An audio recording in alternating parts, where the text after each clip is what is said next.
Welcome back, comrades. Let's see here. I might as well let that through. There. Let's see. I just need to find Great Ace Attorney in my list here to get it started up here. There we have it. Okay.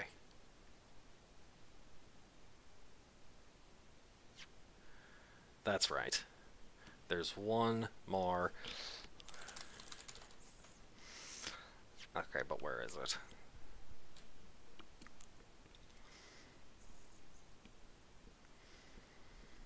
Just doing a little bit of preliminary setup here, comrades. Okay. Scroll, scroll, scroll.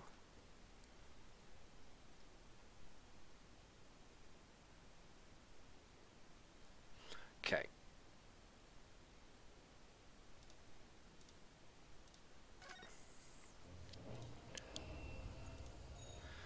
All right. Now I just got to get the word out to the various places. Get our audience in here. And we can get started with part 1 of the grand finale. Or is it part 2? This quote-unquote case and the previous are kind of two parts of the same thing. So it's a little complicated.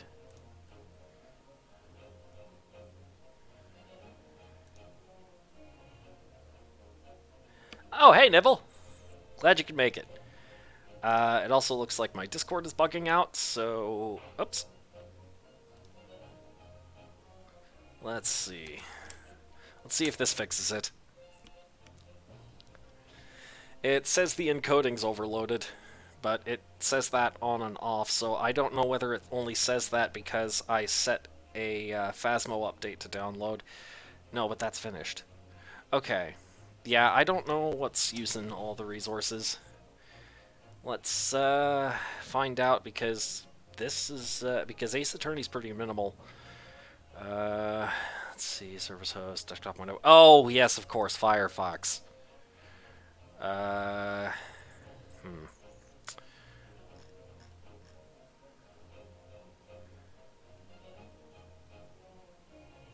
hope this saves.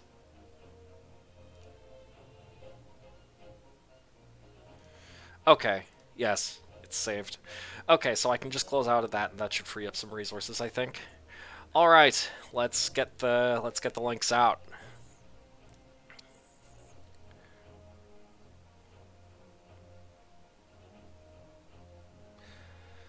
Let's see here.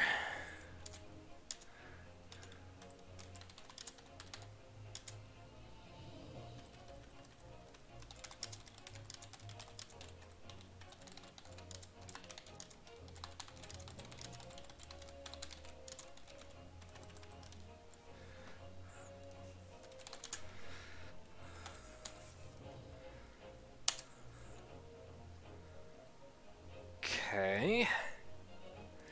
And then let's go... Huh?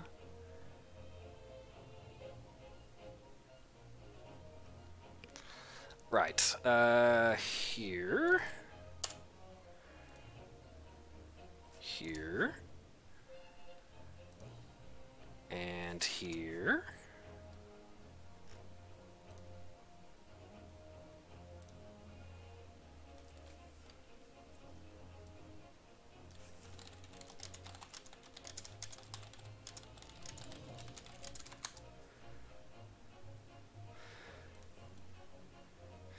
And here.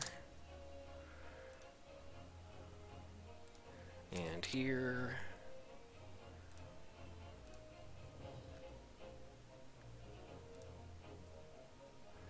Let's see. There were a couple other places. Here. And I think that's it. Yes. Yeah. Yeah, yeah. Oh. Yeah, no, I had forgotten one other place. It's in now. Oh, no, make that 2 other places. I got a lot of places to post. Alright. Okay. That should do it. Close this. Get my game of juice! There it is.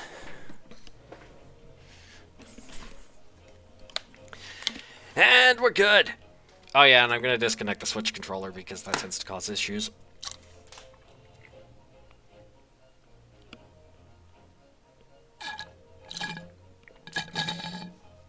I keep wanting to set up a starting soon screen, but I've never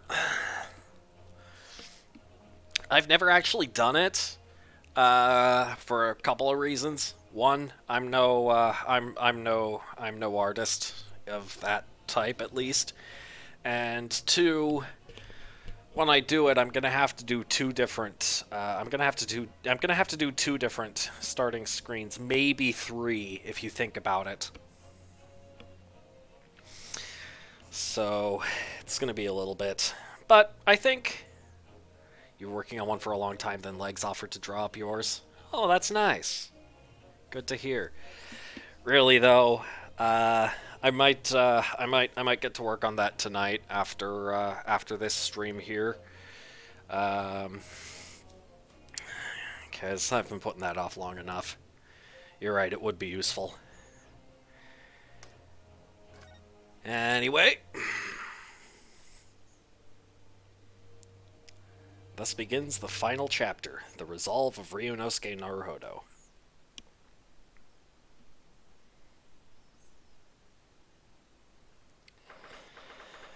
No big speech from Sholmes this time.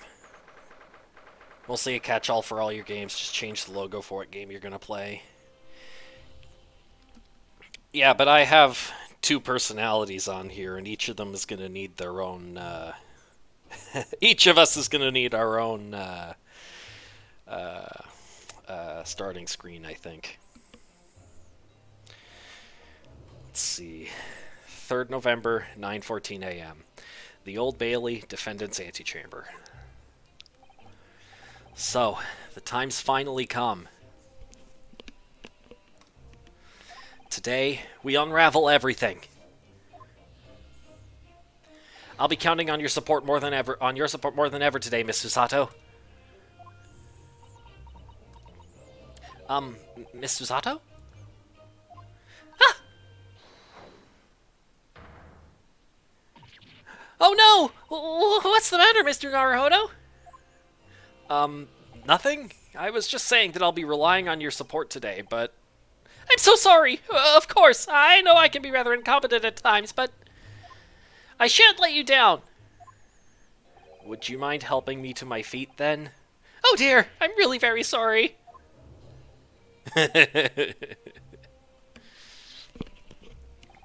Susato-san isn't her usual self at all. But that's hardly surprising, I suppose. She's just found out that her father is the partner of a world-famous detective, not to mention... Ah! Good morning, sir! Lord Van Zeeks! It's been a couple weeks. Thank you for all your efforts yesterday. What? Did I hear that correctly? What? Oh, no, nothing. Just, I hope we can clear things up today. I really can't make this man out. His face says I hate you, but his words are almost jovial today.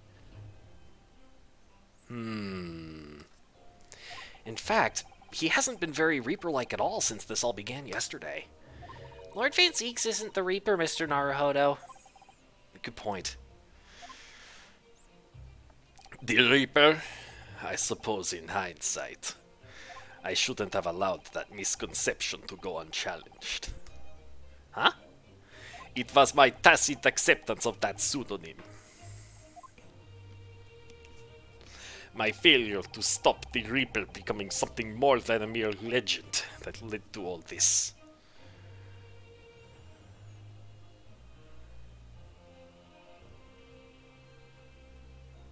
Yeah, you were chill with it, weren't you? But you're not to blame for that, Lord Van Zeeks.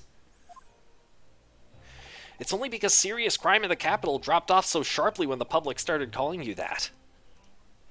That's why you didn't say anything, isn't it?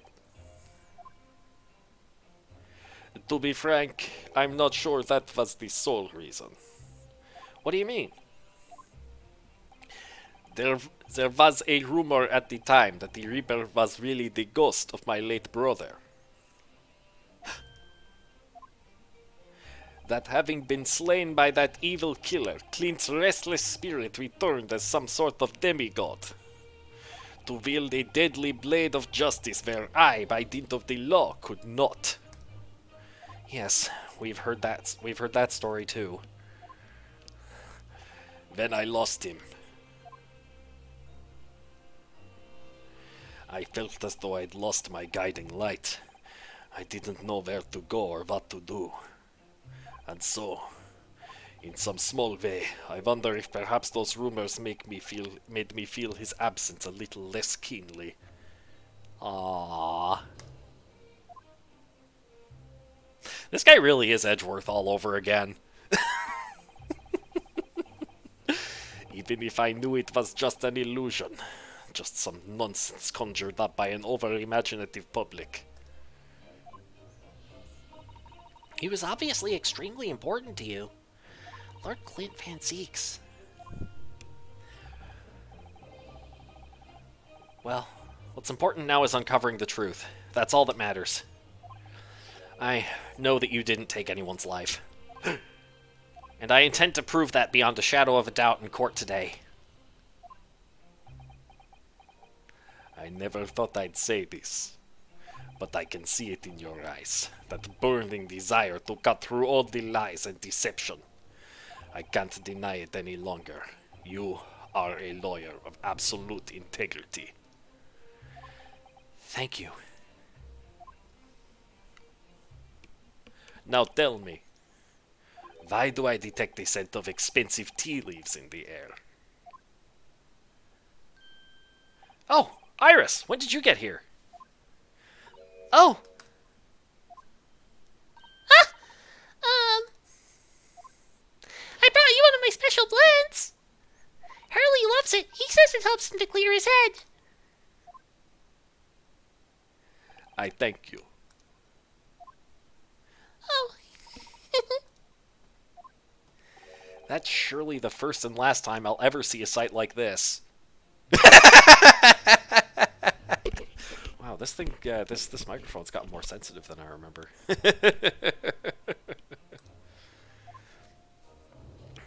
You seem different today, Iris. Oh? Sort of subdued, I suppose. I am not. What happened yesterday is obviously still playing on her mind a lot. She's clearly very troubled about having stolen that autopsy report from Dr. Scythe's laboratory. Alright then. Good luck to you both. I have to make a move now. Oh, you're not staying? I thought you'd want to watch today's proceedings. Well, I'd like to cheer you on, obviously. But I've got lots to get ready. Get ready? For what? Oh, yes. Would you take this? Isn't that one of the little felt dolls that's usually dangling from your knapsack? Yes, it's a lucky charm. A little Hurley that I made once. A Hurley? It looks more like a Hairley to me. If for some reason you completely run out of options in the trial today, then just pull this little Hurley's ears as hard as you possibly can. What? Pull his ears? That's right, it's a way to bring good luck. I think you might need it. Iris's lucky charm has been entered into the court record. This thing is rigged up somehow. Let's see. You think what we'll need is luck? Court record. Alright, what key piece of evidence is hidden inside this rabbit? What a charming little rabbity version of Mr. Sholmes. Do you suppose this is how Iris sees him? Are you alright, Mr. Naruhodo? Your eyes are veritably boring into the poor doll's ears. Oh, sorry. I was just wondering. What do you suppose would happen if I were to tug its ears with all my might right now? I'm sure that we'll find out when the time is right. To become a proper gentleman, you really must learn stoic patience. But I want to know! Oh, so they're just straight up not gonna let me see the key piece of evidence that's hidden inside this little bobbly thing. Until the time is right. Great. Typical Ace Attorney.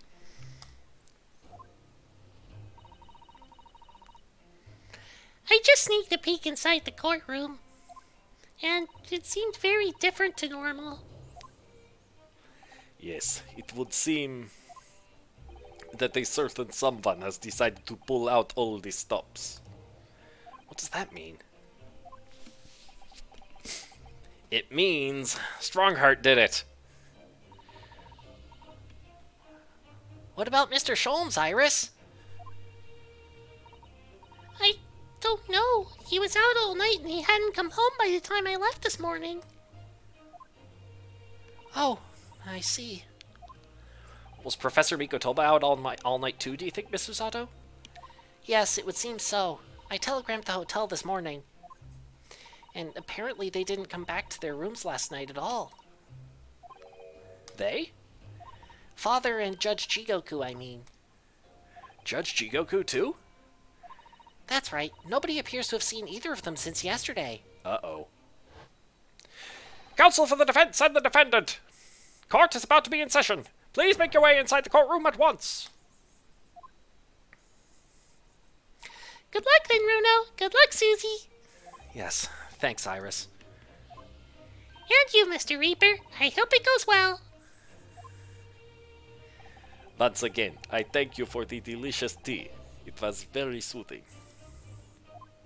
Oh, I'm so glad. We must go inside now, Lord Van Zieks.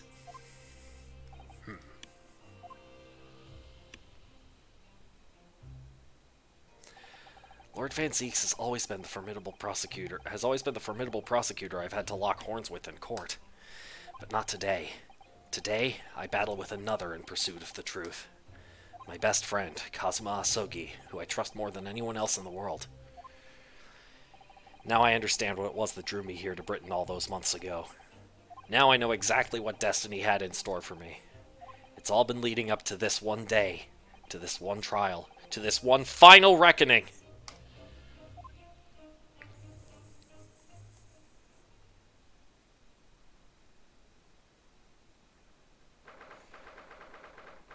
"3rd November, 9:30 a.m. The Old Bailey Courtroom.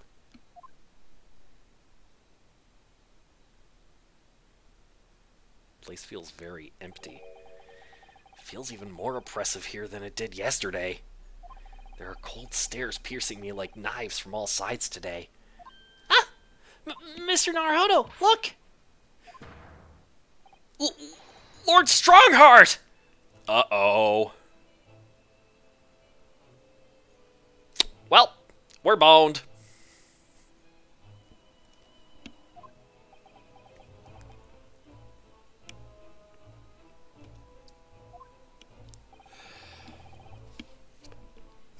Kazuma must have known beforehand.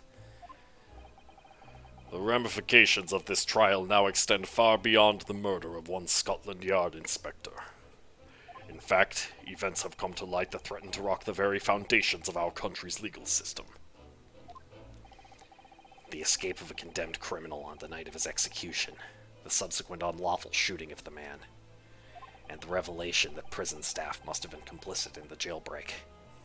Let me just...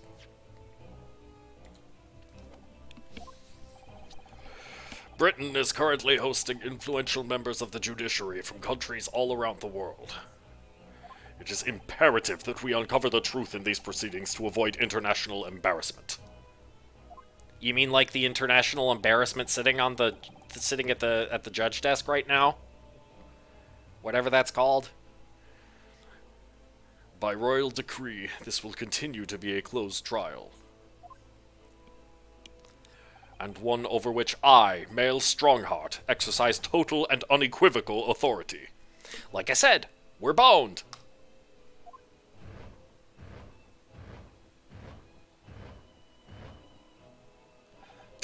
The 6 jurors' flames just... As was the case in yesterday's proceedings, those here present in the public gallery are distinguished members of our judiciary assembled to bear witness to a fair judicial process. Yeah, right. In other words, a collection of your acolytes, Lord Strongheart. Yeah, he's caught on by now.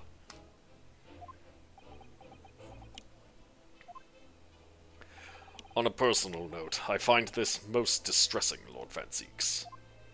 You were a prosecutor of exceptional talent.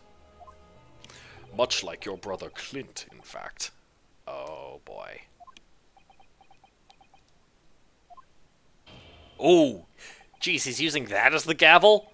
That can't be good. That can't be good for the... That can't be good for the desk. Oh, boy. In the name of Her Majesty the Queen, I hereby declare this court to be in session. For the trial of Barak Van Zieks, who officially stands accused of murder. Counsels for the prosecution and defense, are you in full readiness to proceed? The defense is ready, my lord. As is the prosecution. Yesterday's proceedings brought to light a shocking and disturbing fact. There was a side to the victim, Inspector Tobias Gregson, that was unknown to his superiors at Scotland Yard. Yes, he was carrying out operations in secret which Scotland Yard knew nothing about. And in those clandestine operations he had an accomplice. Mr. Daily Vigil, who would be given the inspector's identification and present himself around the capital in order to establish credible alibis for Gregson. In that way, Gregson appeared to be carrying out his regular Scotland Yard work when in fact he wasn't. At the end of yesterday's session, Mr. Vigil, who had been suffering from amnesia, regained his memory. It would appear he buried his memories of the time deep inside himself as a means of self-preservation. Because whilst he was engaged as chief warder at Barclay Prison, he abetted the convict's escape. Mr. Vigil is currently recuperating at St. Sinners. He's recovered enough to give a signed statement about his movements on the day prior to the incident. He's formally admitted to posing as Gregson whilst investigating the Red-Headed League. Which brings us to the crucial issue of the victim's time of death. The defense yesterday proposed a suggestion that the victim may have been killed 1 day earlier. This was based largely on the discovery that the victim's pocket watch had not been wound. The prosecution has something to report on that subject, my lord. Really? Go ahead, Prosecutor Asoki. I met once again with the coroner yesterday to discuss the issue. She confirmed that the defense's suggestion could not be ruled out. It's entirely possible that Inspector Gregson was killed on 31st October, the day before his body was discovered. He was killed on Halloween? Oh dear. I have here an updated autopsy report that includes the amended details. But the official opinion of the investigation team was made clear yesterday. That the time of death was 5 p.m. on 1st November.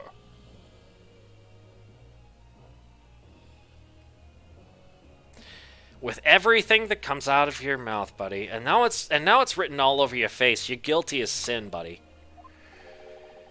There are indications of an attempt to disguise the real time of death, however.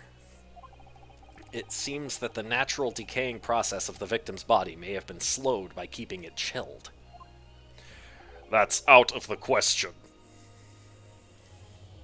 There are no refrigeration devices in that part of London large enough to accommodate a human corpse. My lord, this is more than just conjecture. There's evidence to support the idea. We must investigate it thoroughly. Very well. The court will accept the new report as evidence. However, if this updated report is deemed to be accurate, it would give renewed significance to the movements of the victim on the day before the Fresno Street incident. It would, yes. Especially since on that day, Inspector Gregson was using Mr. Vigil to cover up his real movements. It's conceivable that he was killed in the course of his secret activities. Do I sense that the prosecution has some information regarding those activities? Scotland Yard put an enormous effort into investigating that precise matter yesterday. I think we should begin by presenting the results of that investigation work. So the prosecution calls its first witness now.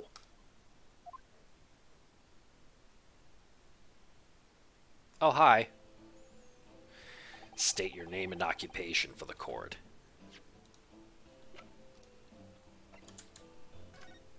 That's Clint's autopsy. Sorry, I want Gregson's autopsy.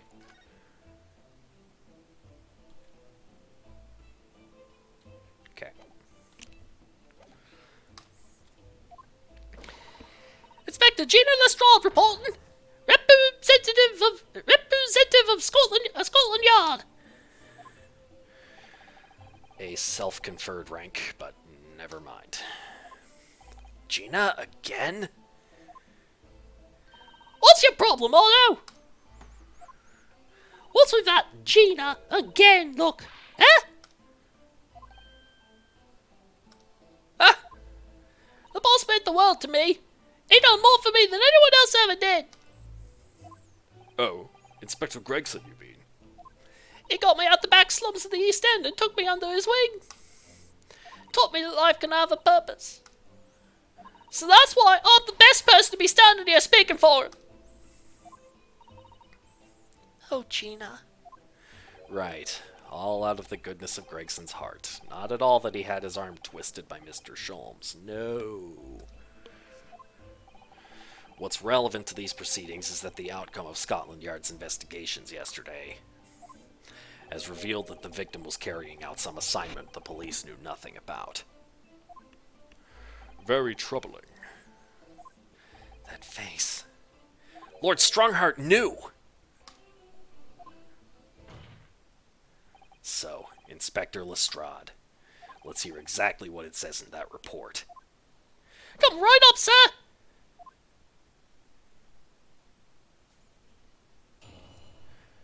Witness testimony, the victim's movements. All your detectives are supposed to follow orders and investigate what they're told. But a little search of the boss's office turned up a notebook that had a load of secret meetings in it. According to that, the boss was looking into some smuggled goods dealings that day. Looks like it was a big job and all, but the coppers weren't onto it yet. What matters most is, there's witnesses what saw the Reaper at the place too. Okay. Smuggled goods! I don't know, do I? I'm just telling you what was written in the book. Tobacco, tea, spices, medicines, goods of all sorts flow into London by illegal channels from across the globe. It's well known that they're disposed of at regular black markets that take place in the capital. But the police are rarely able to locate them in time. So Inspector Gregson was investigating one of those black markets? It's been suggested that high-ranking government officials may be involved in black market activity.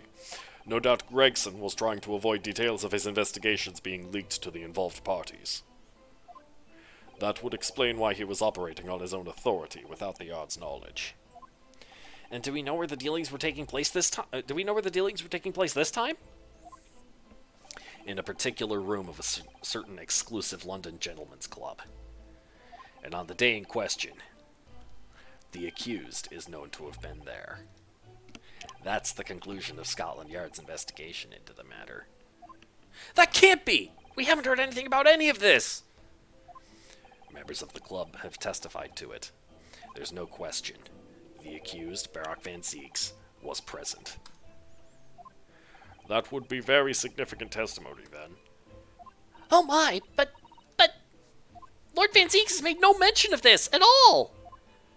In short, Lord Van Zeeks had ample opportunity to murder the victim.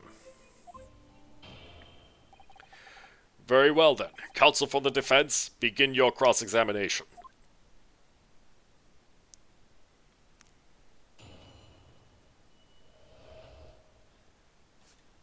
I mean, the prosecution having done it, that's been done, that's as old as the series, but the judge being the guilty party?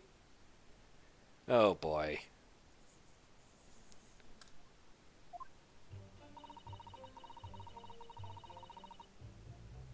To be perfectly clear for anyone watching, I do not know, I do not actually know. I have not played this before. I do not actually know whether or not Strongheart is the real big bad here.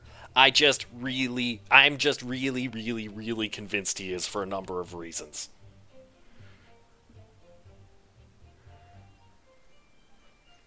Over the that have come up over the course of previous streams, dating as far back as actually his first appearance in the first part of the game. Alright, supposed to follow orders to investigate what they're told, but a little search of the boss's office, turn up a notebook, and a load of secret meetings. Can I see that? So you went through Inspector Gregson's things? Yep, as part of the independent Lestrade investigation. I'm sure your superiors would be delighted that you're taking the initiative. So I snuck into his office when no one else was about. Because if anyone at the yard had seen me going in there, they'd have turfed me straight out on the street. This is sounding less and less like an investigation and more like something else. The prosecution understands that it was this very detective who discovered the notebook. You got that right. Nothing gets past Inspector Lestrade and the trusty Assistant Chief Inspector Toby. We found it hidden in one of his desk drawers and had a false bottom. That's impressive. So then I went to hide myself and no one could find me so I could have butchers of what was written in it. Because if anyone at the yard found me out, they'd have tapped me straight out on the street. I've given it in now though, ain't I? If it weren't for me, it would never have been found. Okay, so I can't examine that. According to that, the boss was looking into smuggled goods. Okay, now can I see the thing as evidence? Do you have any idea where those dealings were taking place? Yep.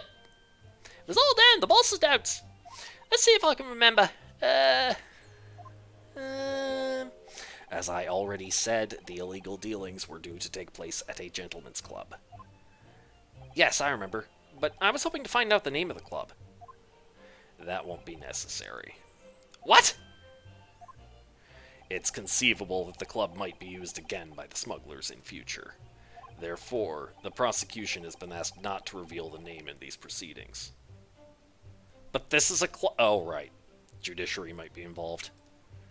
I don't know what all the fuss is about. It's right here. All I gotta do is read it out. And I could, too. I got this reading game buttoned up now. Got to show you what I can do. Go on, what's the harm? The judge hasn't signaled his objection yet. I could try to find out. What should I do?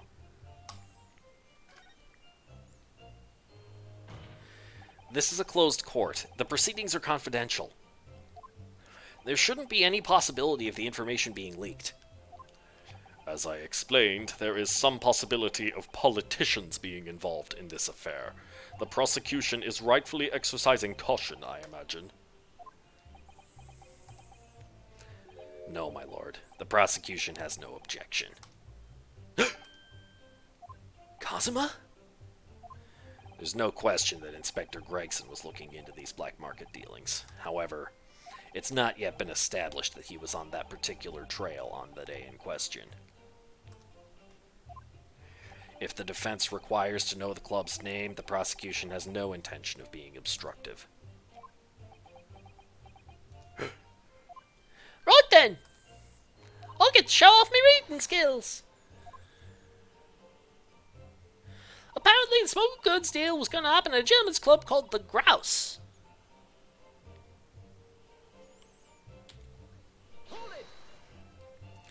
The Grouse? What sort of a club is that? I got the foggiest. Clubs ain't exactly my thing. But I am kind of curious. They're not places where a foreign student like you would be readily admitted. Have you looked in the mirror recently? I'll tell you what. Me and Chief Inspector Tabby could go in undercover. Could you, though? I could pick out a few good marks and see what else I could find out while I was in there.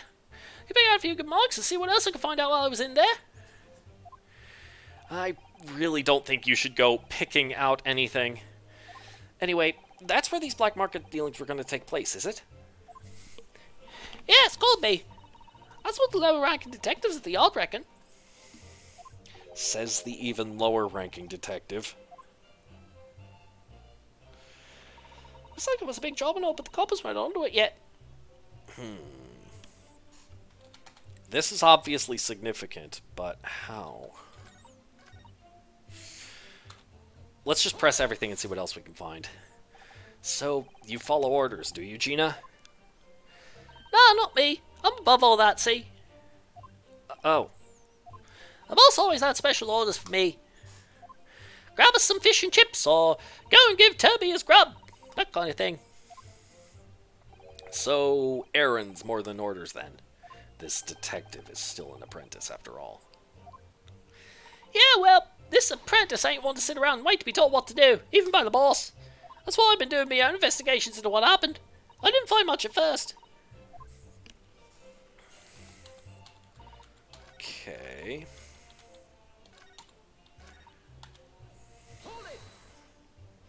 So how would Inspector Gregson come to find out about it in that case? That's the question, ain't it? Well, I'm just an apprentice, so... And why didn't he inform Scotland Yard of his findings? Yeah, that's what I was asking myself. Because, you know, I'm just an apprentice. When it suits you, yes. Anyway, the point is, something went on at that club, no question. You can't say that for certain, though, surely. What matters most is there's witnesses what saw the Reaper at the place too. Lord Van Zeeks was at the club? He was. Detectives who visited the club yesterday to make inquiries have confirmed it. Several members report having seen the accused being admitted to the room in question as a guest. It looks like there's no disputing that he was there then. Well, we know that Lord Van Zeeks was investigating Inspector Gregson, don't we? Perhaps he'd already discovered the Inspector's secret notebook. Which led him to the club, you mean? Maybe. Presumably, then, there are also eyewitnesses who can testify that Gregson was there?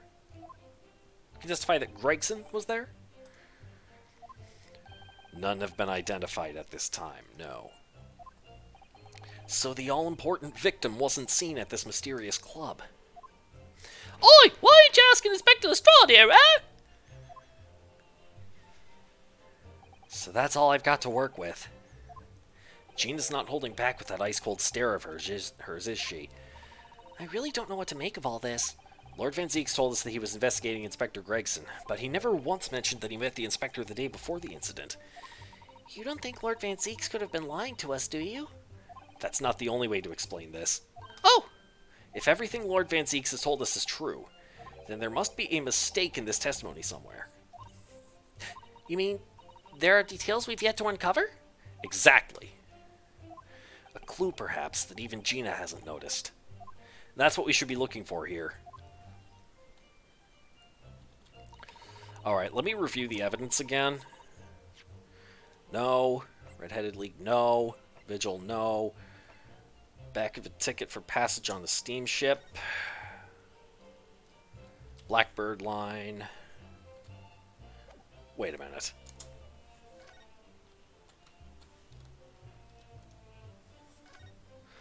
Oh, it looks like this is some sort of steamship ticket. The SS Grouse. First class Hello. Get the Grouse. The SS Grouse, first class cabin, 001. Yokohama departure 11 September, London arrival 1st November. Ah, that's the boat that Professor Mikotoba and Judge Jikoku came out from Japan, isn't it? Yes, I think it called at Dunkirk on the north coast of France for a night before finally arriving in Dover. To think it's been almost a year since we arrived in Dover on the SS Borea. It seems a shame not to keep your ticket as a memento of your trip, don't you think? Yes, I agree. I have mine safely in my diary. And I keep mine in my wallet, so I have it with me at all times. Oh, well, how strange. Where could it have gone? Are you like this on purpose, Mr. Naruhodo? Did I imagine it, or was that comment accompanied by a little sigh?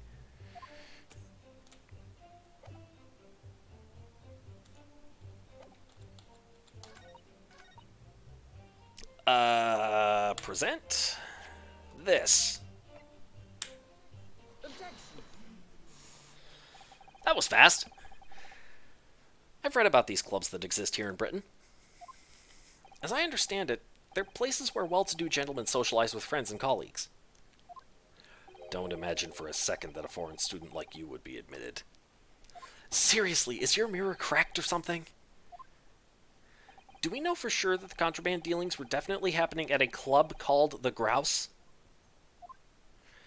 The police are currently looking for evidence, but haven't found anything definitive yet. And I'm sorry to say that they probably won't. What do you mean by that? I mean that the place Inspector Gregson was secretly going to visit on 31st October may not have been a gentleman's club at all. You're showing a very irreverent attitude towards our country's police force there, Counsel. If it wasn't a gentleman's club, then what was it? A steamship. You think it's a ship? I have the evidence to prove it here.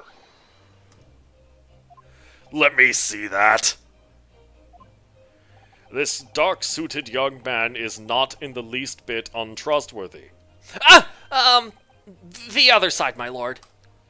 Be more specific next time.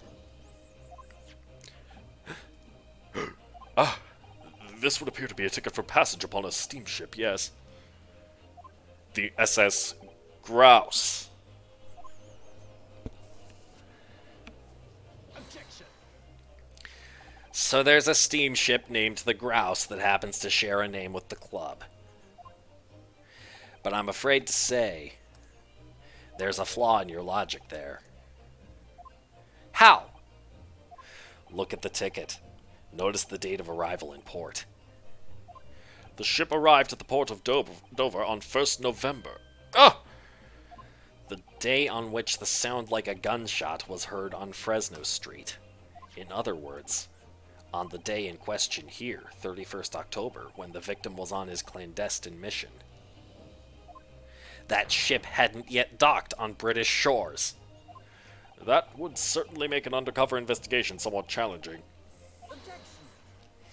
The fact that the steamship hadn't yet reached Britain substantiates the defense's assertion that the victim was investigating the SS Grouse on the day in question. Then show your evidence for that assertion. Very well. In that case, counsel for the defense, present your evidence to the court now. Evidence that substantiates your claim that the victim was investigating the SS Grouse on 31st October. Not the dismissal notice, not the framed photograph, not the candle liner, not the...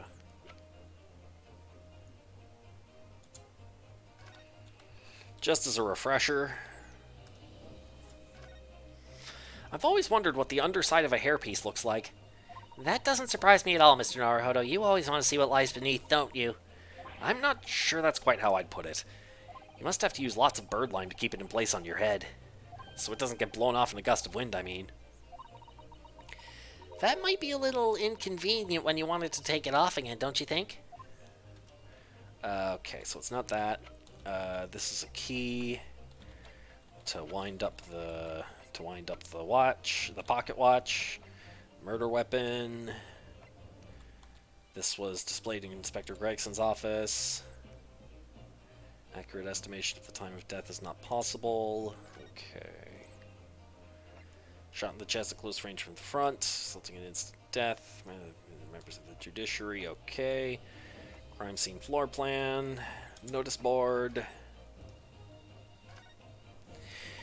There are details of a whole raft of cases dating back years on here, aren't there?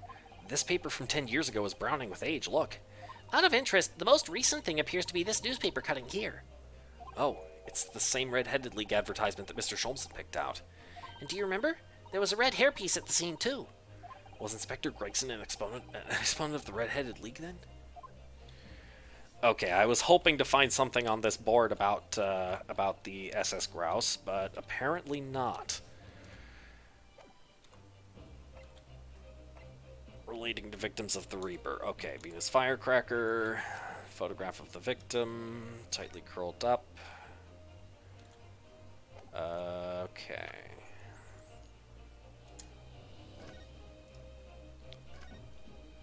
The glass over the face really is badly cracked, look. What a shame when the inspector clearly looked after it so carefully. I imagine Mr. Sholmes could repair it, don't you? Yes, I should think so. He's very adept at things like this. A useful man to have around, in fact. But kindly remember that he's a great detective, Mr. Naruhodo, not an odd job man. Seriously, what's this? There's a tiny little stub sticking out from this small hole here, look. I suppose there must have been a little knob or something on that for setting the time. In that case, seeing as we know the inspector took such good care of this watch, it probably broke when the incident occurred, didn't it? Yes, of course. Which could mean that there's a small part of the watch still at the scene, maybe.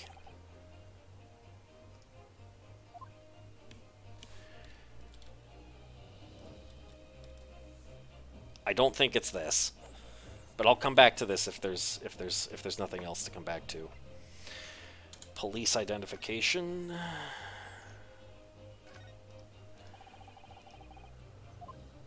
Huh? Oh yeah, there's the tab. Okay, what do we got? Well, I suppose we should see what this inspector's identification looks like inside.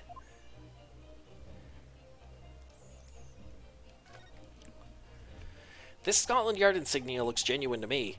And the department and identification number details are all correct as well. There's no doubt that this really is Inspector Gregson's identification. Okay. Commemorative photograph. Last will and testament of Genshin Asogi.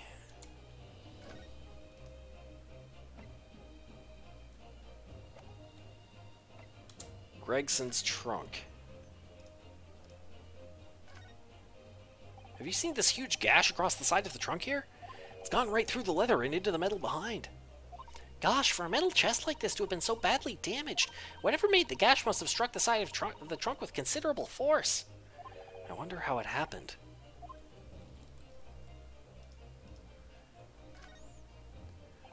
Look at this dark stain here. Do you think... Yes, I'm afraid so. I think it's blood. I knew you were going to say that, so that presumably means... that this was present at the scene when Inspector Gregson was killed. It's the most logical conclusion, yes. To think Gina's been carrying this around with her. If you didn't know any better, I suppose it does look like a grease stain from all the fish and chips.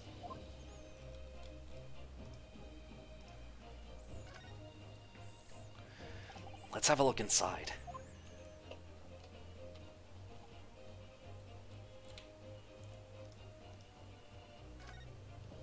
Look, there's something inside. Ooh, let's see. It appears to be a passport, authorizing him to travel overseas. Was Inspector Gregson about to go on a trip abroad then? Perhaps the date of departure might tell us something. That was... Oh! Okay, I think we found it. What is it? It was for travel on 31st October, just one day before the incident. What? Really? Gregson went to France the day before his body was discovered? Well, we found our evidence. It's proven by this evidence here. Yes, this evidence proves it, I think. Wait, what? Huh? The proof is in the pudding? Those three equally nonsensical statements wasted 15 seconds of the court's time. You will accordingly suffer 15 seconds worth of penalty, counsel. Ah! That doesn't make any sense. I need to work on picking a more succinct turn of phrase. I think you might need to work on picking a more appropriate piece of evidence first. I'm sure Gregson was on board that ship the day before his body was found. And we know the SS Grouse stopped at the port of Dunkirk in France for the night. I take it from your expression that you intend to risk further penalty. In that case, counsel for the defense, present your blah blah blah blah blah. Oh, right. Right. I already have this as its own thing in evidence.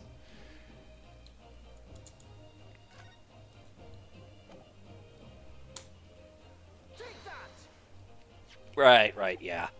What's this? A passport for travel issued to the victim. Dated 31st October. What are you suggesting?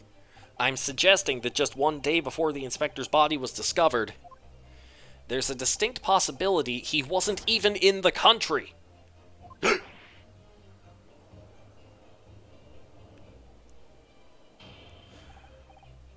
Order! Order! This document is for passage to France. It does appear to have been officially authorized. The day before the SS Grouse arrived at Dover, it docked on the northern coast of France for a night. According to my father, who was on board at the port of Dunkirk. Dunkirk, France. What could possibly have taken the victim there?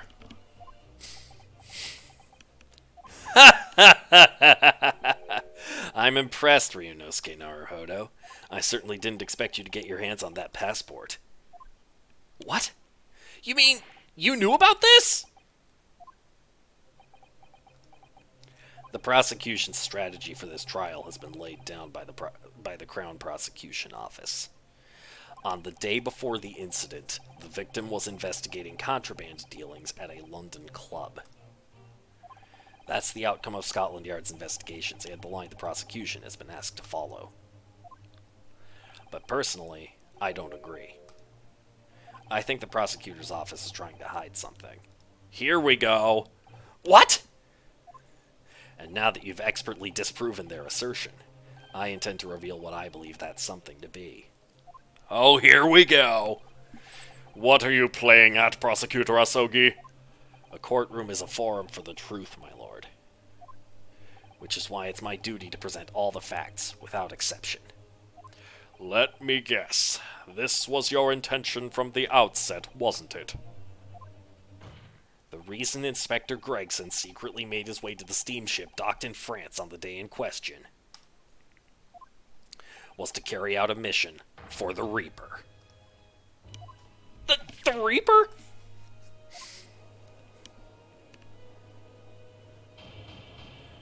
Seriously, that you're gonna scratch the podium, jeez. Order! What on earth are you saying, counsel? The prosecution made an assertion in court yesterday. Inspector Gregson was investigating the identity of the Reaper. When he discovered the location of the man's secret hideout, he was killed. As I'm sure everyone can imagine, by the Reaper's hand. But in reality, the truth is the opposite of that. What? Inspector Gregson wasn't investigating the Reaper at all.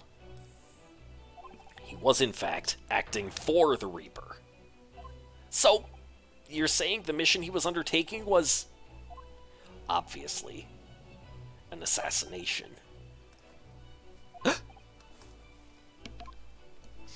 Barak Van Zieks never carried out any of the actual killings. Whenever the Reaper's victims lost their lives, he always had a cast-iron alibi. Which tells us that he must have had an accomplice. And you claim that was Inspector Gregson? Hold it! Hold it! What the hell do you think? What the hell do you think you're saying, huh? My boss would never have done nothing like that. And yet, when you consider all the facts, it all makes perfect sense. No! It can't be! We also arrived at the same conclusion, didn't we? That Inspector Gregson was operating as the Reaper. Even so, there's no way that the person giving him his orders was Lord Van Zieks. No, the true Reaper is somebody else. The true Reaper is in this very room. He could be you. He could be me.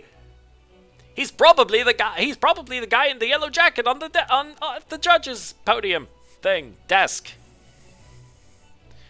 Baroque Van Zeeks is not the Reaper. A predictable response from someone who's advocating for the man. And even if it's true that Gregson was operating as an agent of the Reaper,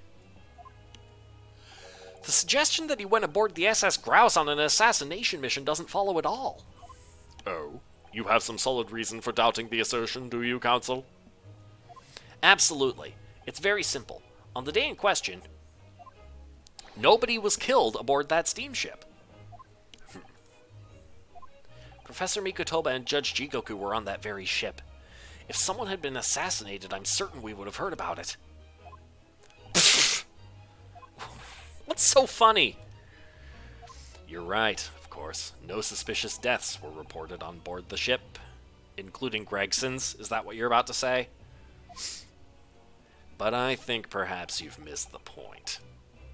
That's precisely why Inspector Gregson himself lost his life. Oh! Oh. What? Because he failed? Gregson did board the SS Grouse that night with the intention of dispatching his mark. But his mission ended in failure. Failure? It seems that the defense hasn't yet grasped a very important detail here. What are you talking about? What detail? Inspector Gina Lestrade. Huh? What?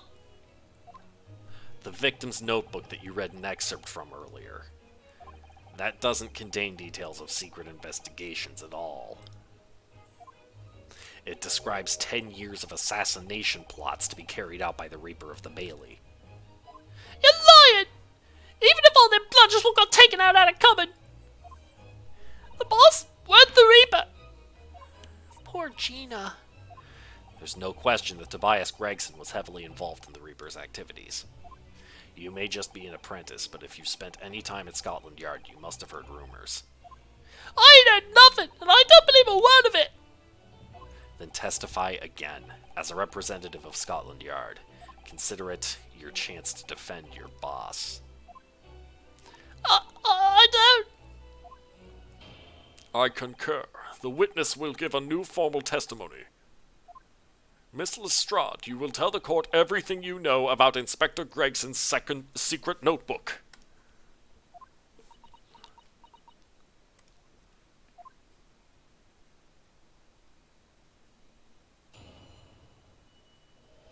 The Reaper's notebook. Yeah, this notebook does have a load of stuff about what the Reaper got up to these past 10 years. Oh, hello, Kecleon. Names of victims, dates and places and stuff. And the last entry in there was 31st October. It said, grouse for the I am actually even more strongly convinced that Strongheart did it. And now he's the judge. So as I said at the start of the stream, we are boned.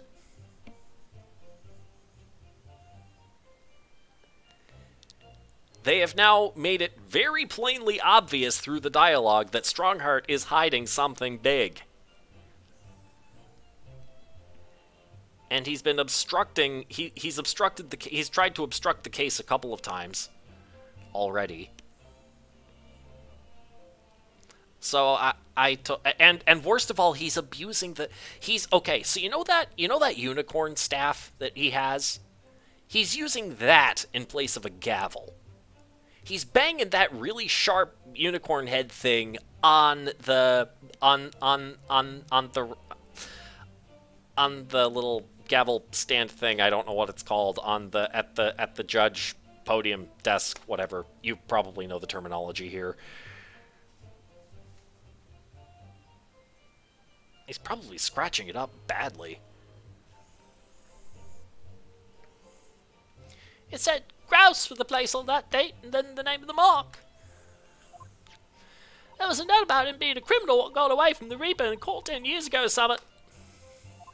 But honest, the boss didn't do none of it. He was just investigating the Reaper, that's all. No idea what it's called, but you know what I'm talking about. Well, you'll probably get to see him abusing the thing here now, Keep personal opinion out of your testimony, witness. We require only established fact here. This must be so hard for her. You can't deny it now, surely, Ryunosuke Naruhodo. What can't I deny? The notebook contains the name of the final mark and the location where the assassination would take place. That's information that the victim could only have known if he was working with the Reaper. Ah!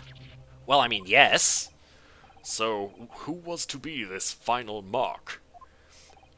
Go ahead, Inspector Lestrade. Read the name for the court. The name that's written alongside the entry that mentions the grouse on 31st October.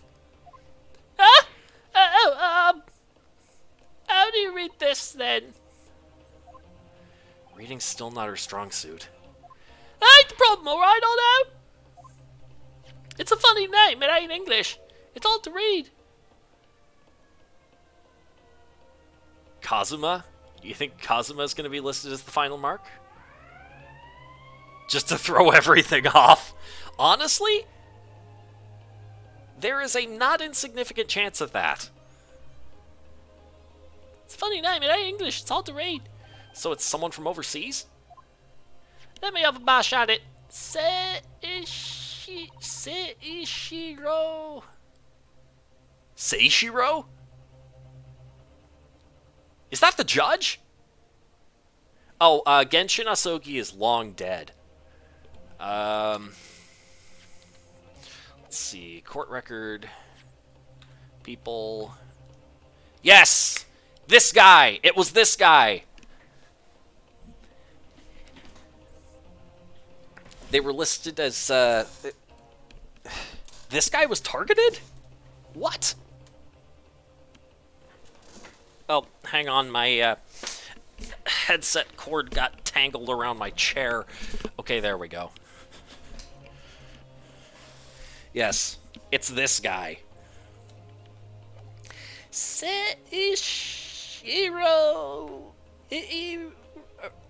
Iro. Is it? Yeah. Seishiro. Jikokyo, maybe? Maybe? What? It can't be. Seishiro Jigoku? But that's Judge Jigoku! Seishiro Jigoku. Certainly not an English name, you're right. But that can't be right! I know Judge Jigoku, and I saw him the day before yesterday, here in London! So I know for a fact that the man hasn't been assassinated. As I said, the Reaper failed. Oh. Gregson missed his chance to kill his mark and return to British shores. But the Reaper wouldn't tolerate the mistake. So he killed the inspector. Personally. The Reaper, of course, being the accused. Barak Van Zeeks. It's an undeniably logical argument. Kazuma, you planned for the trial to go this way all along, didn't you? Hold it! All right, Van Zeeks. Please do interject. Sorry. Sorry,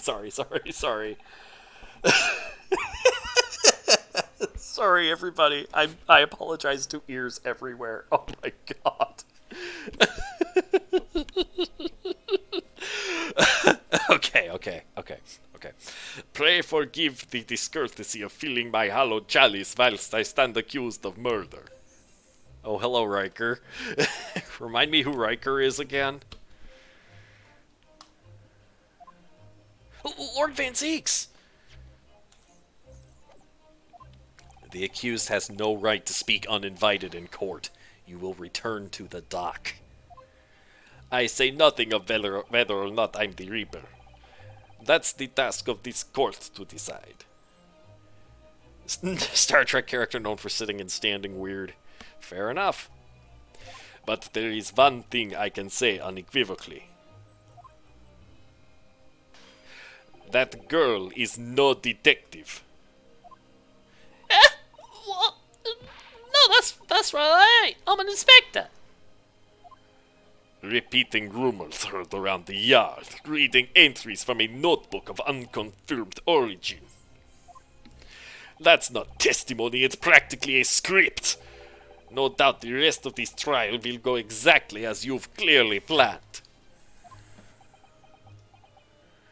Your hatred of me is understandable. In your mind, I'm sure I am the Reaper, who sent your father to the gallows all those years ago.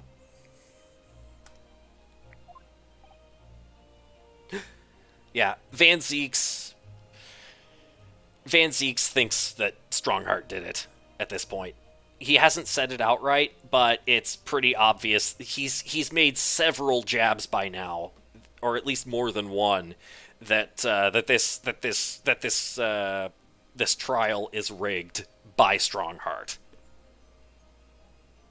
against him, against Van Zieks. So I think Van Zieks has figured it out. I think Van Zieks agrees with me now.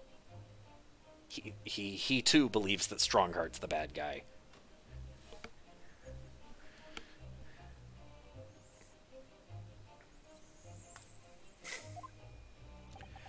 But you're in danger of becoming a far more sinister Reaper yourself. By attempting to have me condemned with this feeble excuse for testimony. What did you say? Mr. Naruhodo, this is our chance! My lord, the defense requests that the defendant be allowed to speak. He may be privy to important information relating to the testimony just given by the witness. Yeah, this is the thing he's banging the stand with. See? He just did it again. Very well. I'll make an exception and grant the request. The defendant may remain in the witness stand for the cross-examination.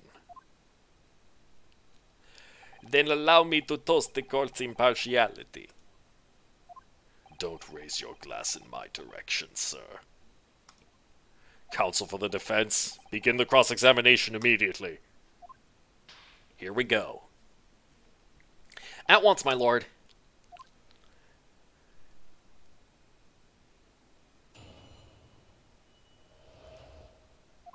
Alright, so obviously I need to press every statement and wait for Van Zieks to react. Let's do it! In other words, it shows that Gregson was basically acting as the Reaper. Not here at all. That ain't the only explanation, is it? It could have been investigating the Reaper in secret. Notebook said what he found out. If I may. When originally people began referring to me as the Reaper, I didn't object. I believed the power to intimidate London's criminal classes into compliance with the law to be beneficial. But you carried out your own investigations into the true identity of the Reaper, didn't you? True identity of the Reaper, didn't you? Yes, and those investigations proved conclusively that Gregson was one arm of the Reaper. One arm? What are you on about? What are you on about? The Reaper's victims were all extremely shrewd criminals at the top of their game. There's simply no way one person could have taken them on alone. The Reaper is an organization. With you at its head. I had spies at the yard keeping me abreast of Gregson's movements, letting me know when he was elsewhere. So I'd been able to check the most recent entry in his book. I knew the location. You knew it said grouse? Believing it to be a reference to the Gentleman's Club, I went there on the day in question to investigate. Alone. So that's what happened. Ah, so that explains why several members of the club claim to have seen you there. But of course, the inspector was not there. Because at the time he was making his way to the steamship docked on the northern coast of France, as shown by the passport found in the victim's metal trunk. Very well then, back to your testimony about the contents of this notebook.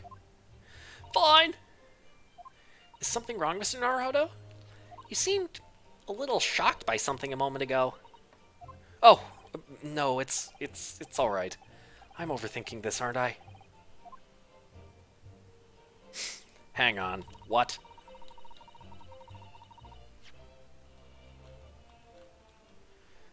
Okay, steamship, inductive. Okay, inspector was not there. He knew it said grouse.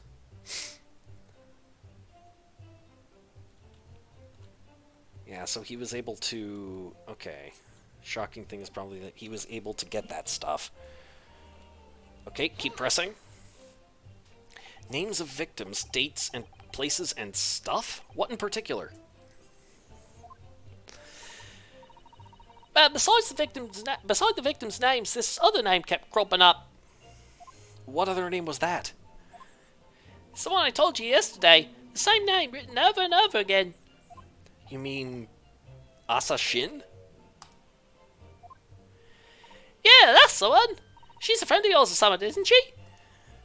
Were you even listening yesterday? Assassin. The assassin. What? Like a killer, you mean?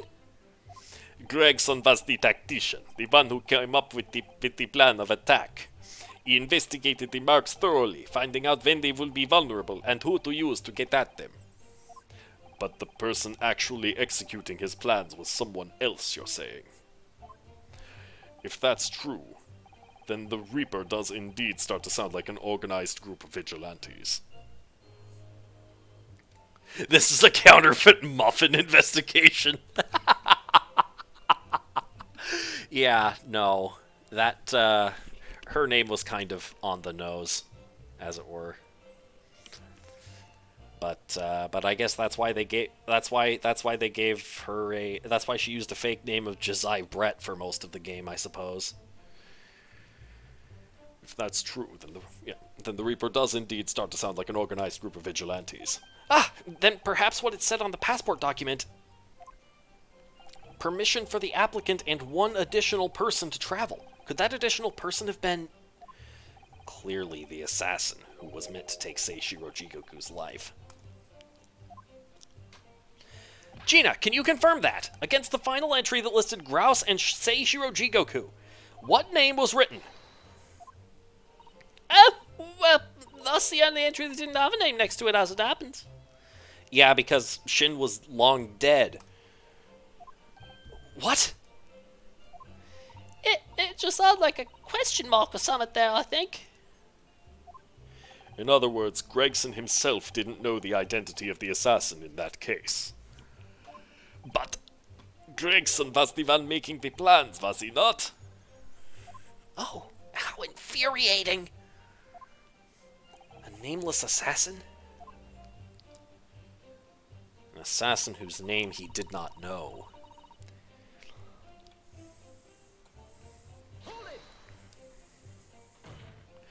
And you're saying that the mark listed was Seishiro Jigoku? That's what it said. Funny name if you ask me. I thought your name was odd. So pleased to have lost my crown there. Mr. Jigoku is the presiding judge of Japan's Supreme Court of Judicature. I remember the man. He came to our country as a visiting student 16 years ago. Studying international law and diplomacy under your tutelage, Lord Strongheart. That bearded young fellow was a very able man, I must say. Sir Lord Strongheart was Judge Jigoku's mentor. If I'm not mistaken, he returned to Japan 10 years ago now. 10 years ago, after that fateful case. Precisely. In the aftermath of the Professor case, his repatriation was organized immediately. It's a mystery why such a man would be listed in the inspector's notebook. I didn't think it was possible, but the mood near's got even worse now. Maybe I'll just keep talking. There's a note about him being a criminal who got away from the Reaper and caught 10 years ago or something. What do you mean a criminal? Judge Jigoku is no criminal! But don't ask me! I don't know nothing about it! Oh, do you remember what Father told us? That Judge Jigoku did once appear in court here in Britain. It was related to the Professor case, I'm sure. Yes, of course, you're right. Seishiro was trying to mitigate Genshin's guilt, so he took to the stand to testify. But he got a little carried away and actually managed to break the witness stand. He also said some contemptuous words about the British Empire, for which he was charged. I keep struggling to give Mikotoba a different a voice that isn't the one I'm using for Strongheart, and I realize it changes every stream, and I apologize for that. But it was a pitiful situation, yes. I'd forgotten all about it, but I prosecuted that trial too, as it happens. You did? It was considered to be an adjunct to the professor proceedings, you see. But he was acquitted after being told to make reparation for the damage caused to the stand. And there you have it. Give Mikotoba a New York accent. He's Japanese, but I could try that.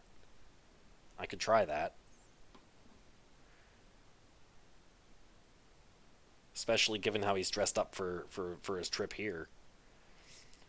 But surely the accused hasn't forgotten his own rule. That there's no saving anyone who faces the Reaper in court, guilty or innocent alike. What? No! You just don't know how to distinguish between different Japanese accents. Yeah. Are you suggesting that the reason Judge Jigoku was targeted for assassination? The man was sent back to Japan immediately after that trial. The Reaper had no time to do his work. But then, 10 years later, the mark returns to Britain once more. Perhaps now you start to see just how vindictive the Reaper is. Come on, that's absurd! To take someone's life for that? To be fair, most people have difficulty. Yeah, they do. I do. Isn't the whole premise of the Reaper absurd, killing those who have been found innocent?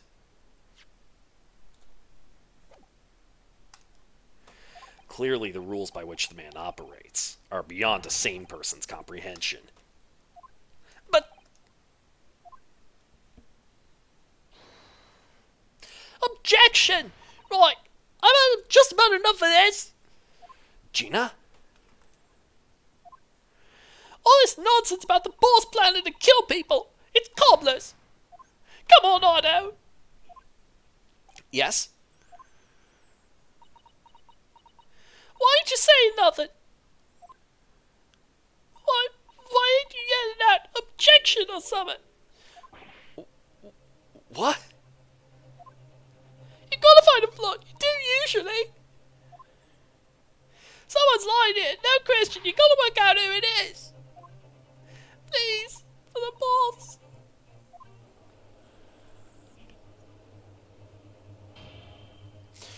That outburst was an insult to the court and to your own testimony.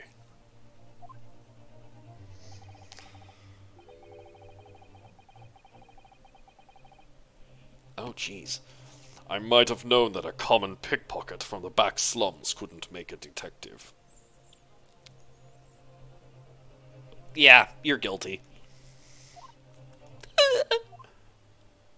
When this trial is over, you will forfeit your warrant card, Miss Lestrade. Is that clear? I'm animated a lot of you. It's lies. Every bleeding place you look in this world, in it. But I've had enough. Gina. So have I. After that little speech of Gina's, I've made up my mind. To do what, Mr. Naruto? There was one point in this cross-examination when something that was said just didn't sit right with me. One statement that seemed odd. Oh, do you mean... I'm not going to let Gina's plea for help fall on deaf ears. Come on, Otto. Help. You gotta find a flaw somewhere.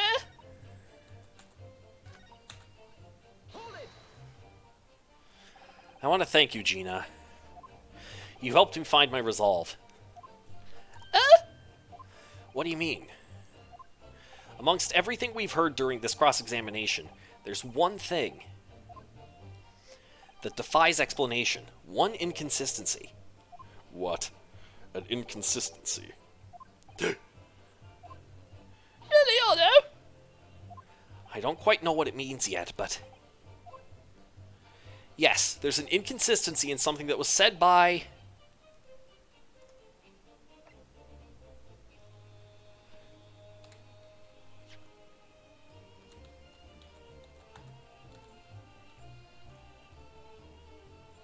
How far back in the...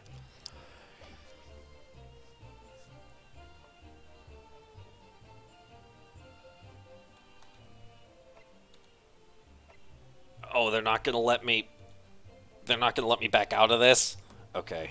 My guess is Van Zeeks. Failing that, Strongheart. Let's see.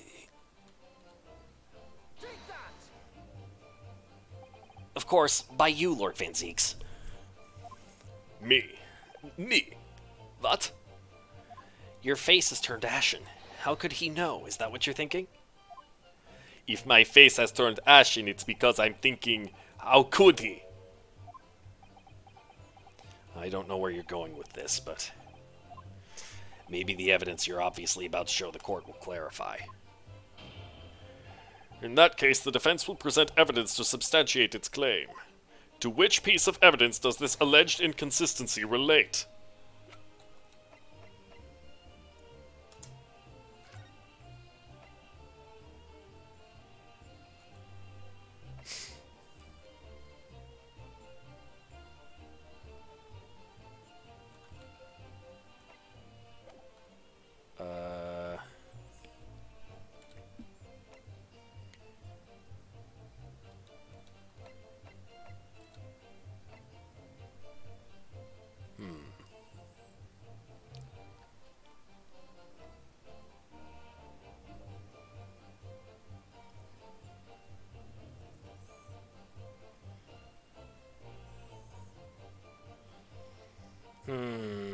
I wish I could go back and see...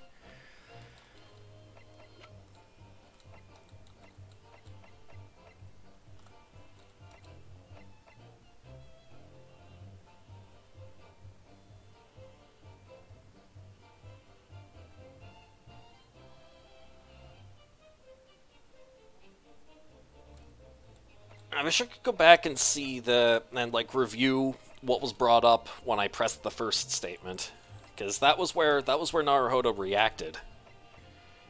Let's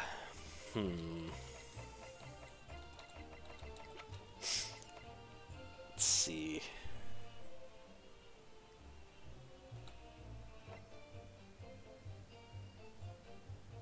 He said he went to the grouse.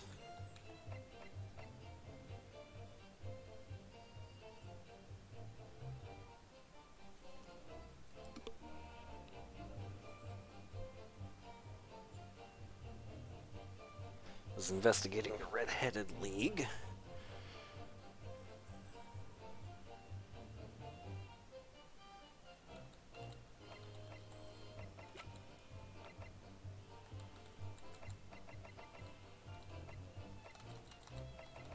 I'm gonna try this, but I doubt it. I had hoped not to have to present this evidence, but you leave me no choice. What do you say to this, Lord Van Zeeks? It wasn't that. Your feelings were correct. Presenting that evidence was a mistake. I suggest you withdraw it.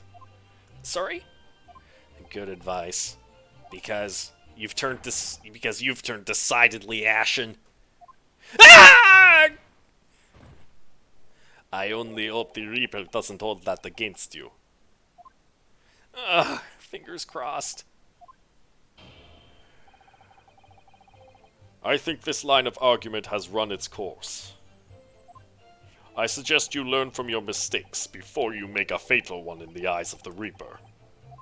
Ugh, I'd better listen very carefully to the testimony again. Yes. So that's what we have to work with. It may help us that Lord Van Zeeks is in the stand too. Yes, perhaps. I'm sure Gina knows nothing she hasn't already told us. There's no point trying to get more out of her. Did you notice how Kazuma-sama reacted to Lord Van Zeeks' words? When he called him an even more sinister Reaper, you mean? Well, I'm sure Kazuma intends to eliminate any shred of doubt that the man is guilty. He's looking for revenge against the person he considers to be his father's killer, after all. I do worry that if we fail to find a discrepancy in this testimony somewhere, the trial may end and adjudication won't go in our favor. Let's listen carefully again to what everybody is saying. Okay. It was this. Something was said here that Naruhodo reacted to. In other words, it shows that Gregson was basically acting as the Reaper. Yes, not you and all. That's not the only explanation. Could have been investigating the Reaper in secret and said what he found out. If you may. When originally people began referring to me as the Reaper, I didn't object. Power to intimidate. Okay, yes. You carried out your own investigations into the true identity of the Reaper, didn't you? Yes. And those investigations proved conclusively that Gregson was one arm of the Reaper. One arm? What are you on about? Okay. The Reaper's victims were all extremely shrewd criminals at the top of their game. Okay. There's simply no way one person could have taken them on alone. The Reaper is an organization. Yes, you had said, ha. I had spies at the yard keeping me abreast of Gregson's movements, letting me know when he was elsewhere. So I'd been able to check the most recent entry in his book. I knew the location. Okay. You knew it said grouse. Spies at the yard keeping you abreast of Gregson's movements, letting you know when he was elsewhere.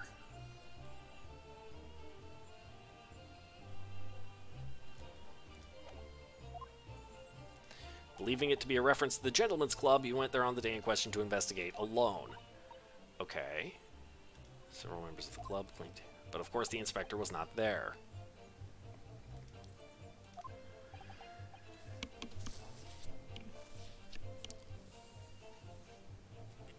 Of course the inspector was not there, because at the time he was making his way to the steamship docked on the northern coast of France, shown by the passport found in the victim's metal trunk. Very well then, back to your testimony about the contents of this notebook. Okay. A little shocked by something. No, it's alright, overthinking this. Something to do with... Okay. Let's see.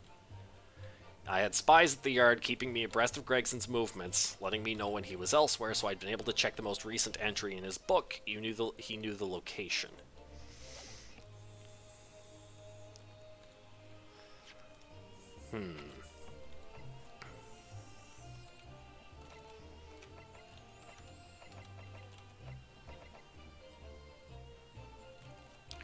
I wonder.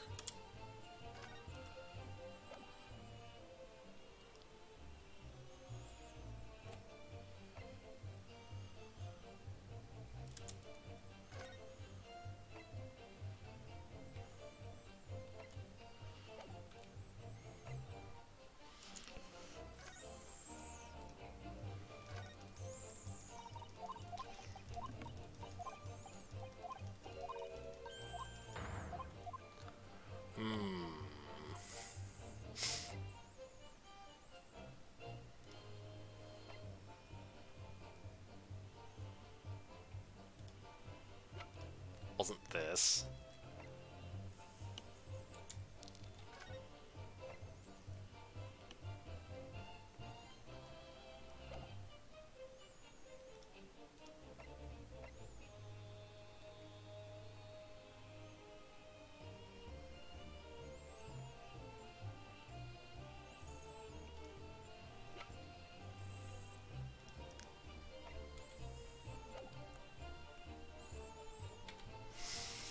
Well,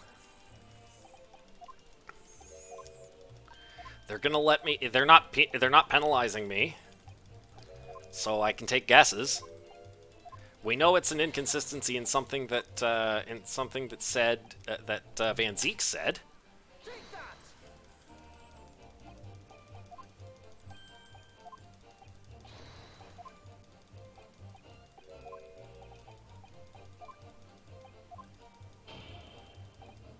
It's not the notice board.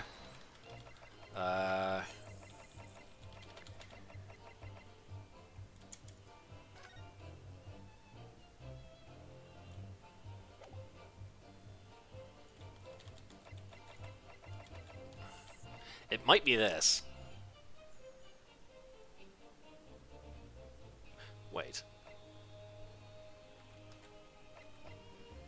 Okay, I'll try this and then I'll try the suitcase. Nope, it wasn't the passport.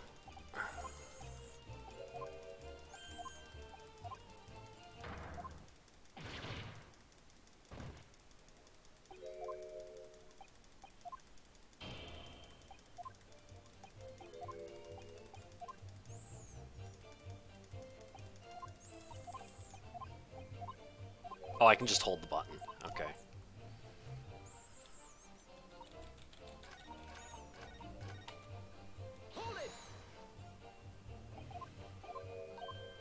Let's try this again.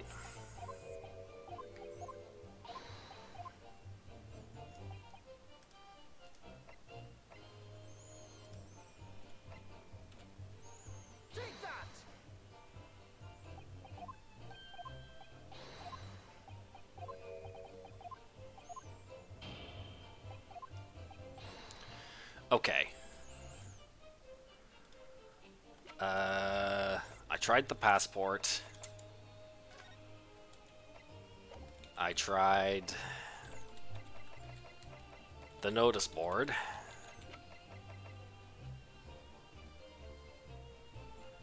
What about the trunk?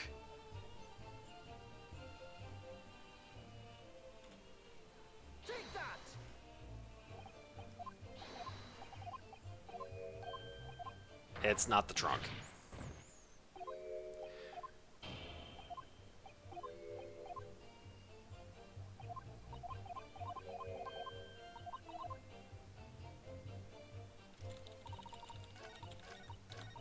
Ah! I went too far.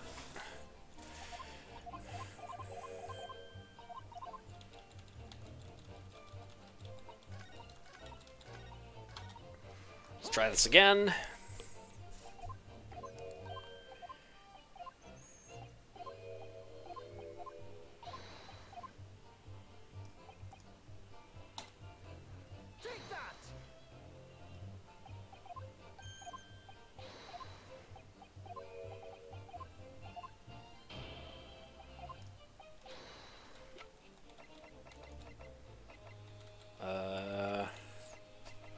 Let's see. Wasn't the suitcase, wasn't the, sorry, it wasn't the trunk, wasn't the passport. Was it this picture?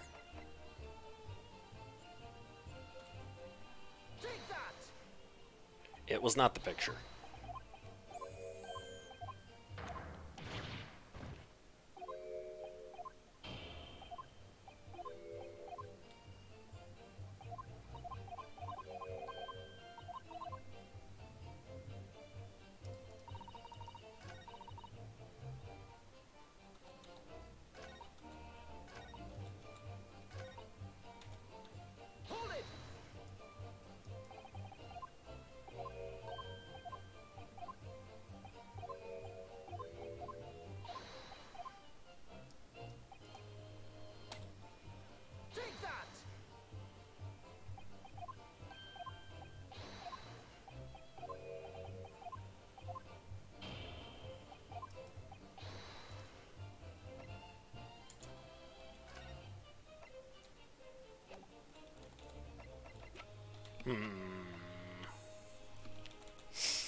At this point, I am totally guessing.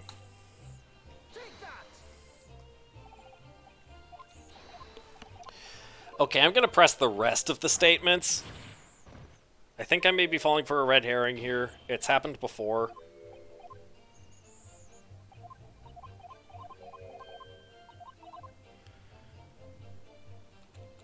Okay. What of substance does Van Zieks say here?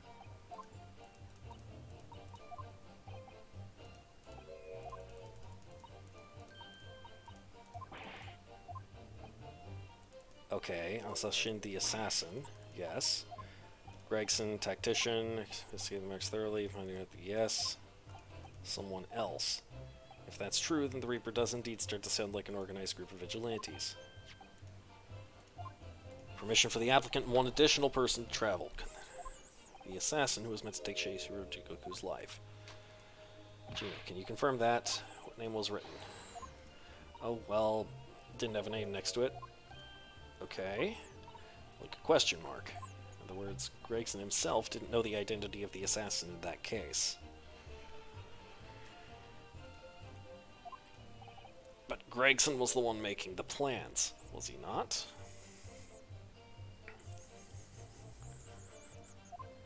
Oh, how infuriating. Nameless assassin.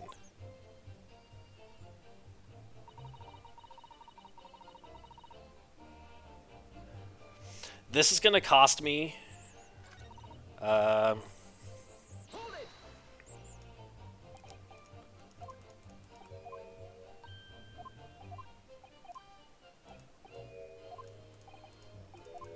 Actually, no, I take it back.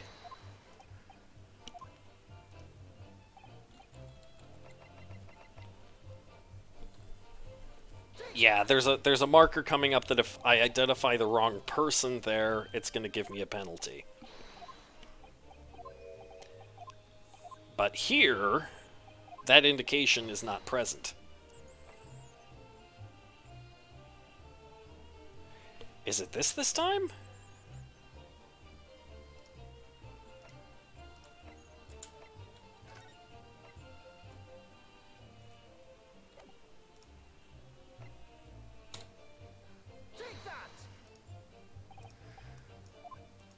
Okay, it's not that.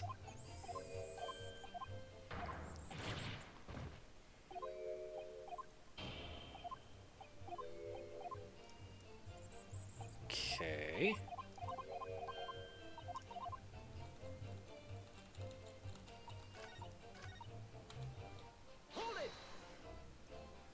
Okay. Seishiro Jigoku, yes.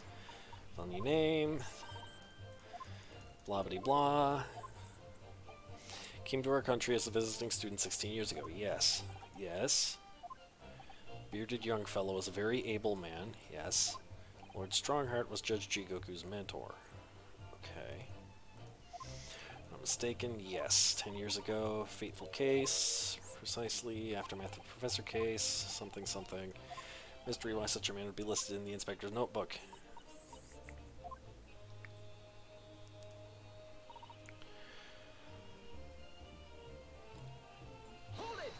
Okay. A criminal. Did appear, yes. Okay, yeah, he broke the stand.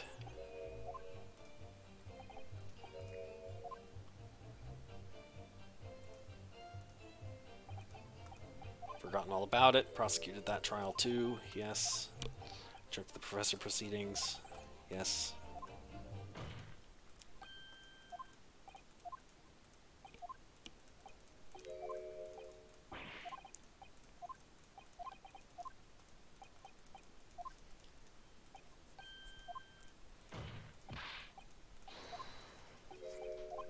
Okay.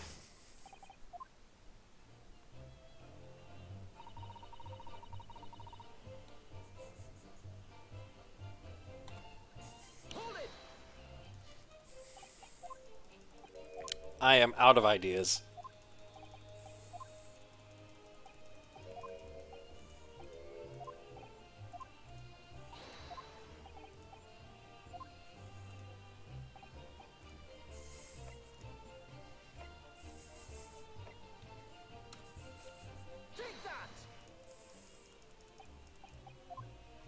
button.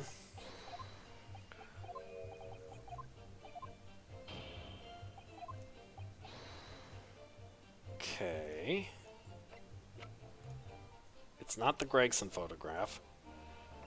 It's not the photograph of the victim.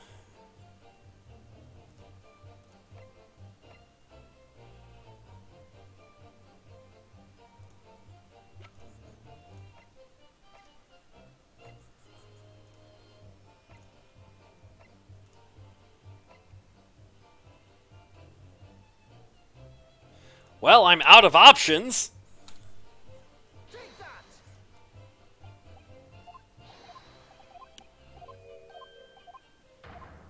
It wasn't that. Oh, hi, Sparkle.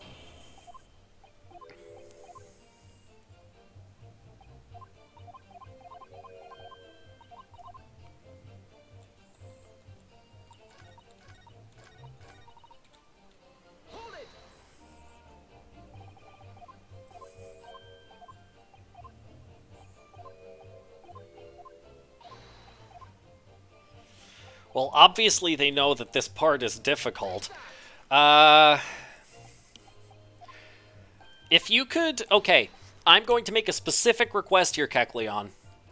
Can you check the wiki to ensure that I am, in fact, supposed to specify Van Zeeks here? And then tell me yes or no. Because if no, I have a couple other people in mind, but I don't want to risk the penalty.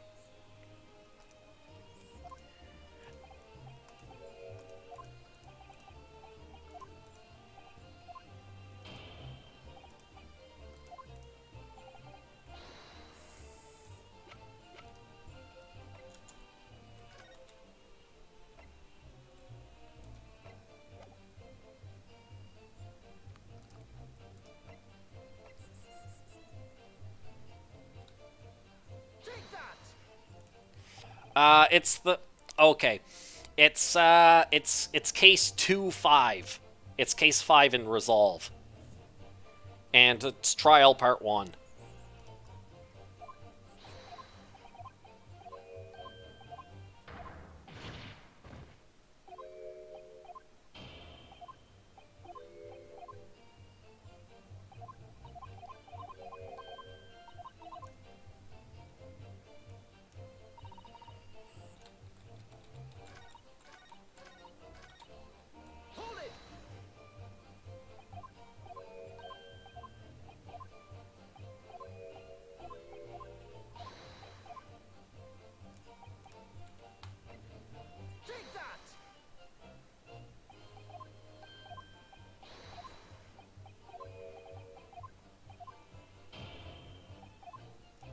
Ah, yes, you did, Jorenda, and I'm stuck.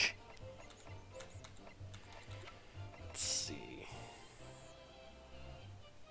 What about...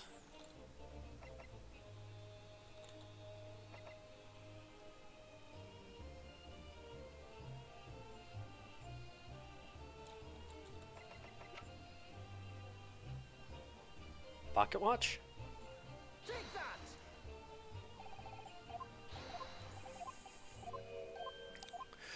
Yes, we're zooming through lines because I'm stuck. Kecleon is looking for an authorized hint of sorts.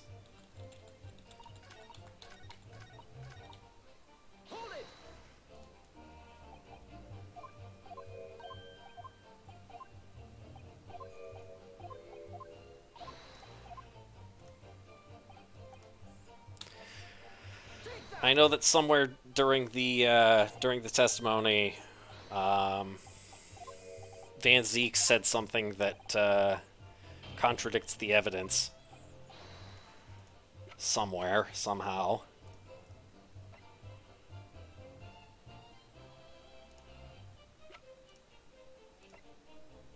My first guess was this. You think I'm pointing to the wrong person? Okay.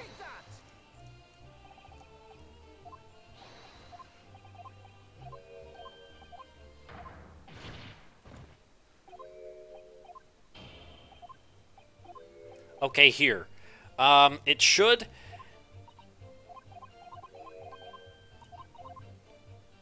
Okay.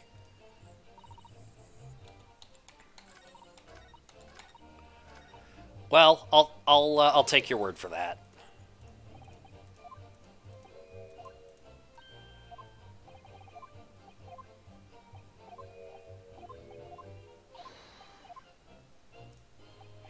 Uh, let's try. Don't know what it means yet, but there was an inconsistency in something said by. Ah, fair enough.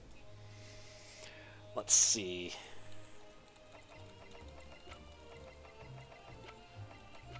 There's. Okay.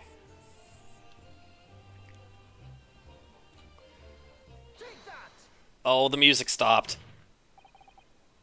By you, Kazuma Asogi. Me?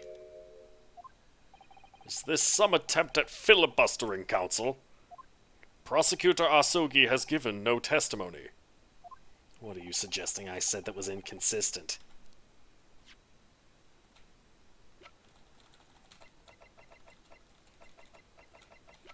Okay, interesting. Very interesting. Quick overview of the case. Once we're done with this section, there was something that he had said. Right, Clint's autopsy report? No. Ah, you forgot Kazuma's last name. Yeah.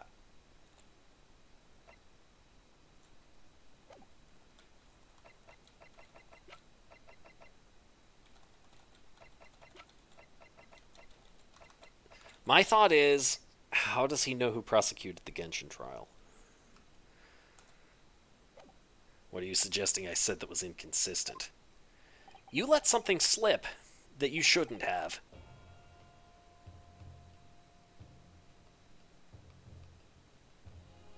Oh, that's mean. That's absolutely mean. The typically when you scroll through all the rest, when you scroll through all of the testimony, then Susato or someone else gives you a hint as to where you should be looking. This time, the hint pointed fairly strongly toward examining what Van Zieks had to say. But here, if you say that it's Van Zieks who said something, then you're allowed to take your pick of any piece of the evidence. None of them are correct, presumably, but none of them give you a penalty, which made me think that one of them had to be correct. That's devious. That's very devious. A very elaborate red herring, as it were. You let something slip that you shouldn't have. When I present the relevant piece of evidence, I imagine you'll realize what you've done. Very well then, Counsel, go ahead. What evidence reveals this alleged inconsistency in something Prosecutor Asogi has said?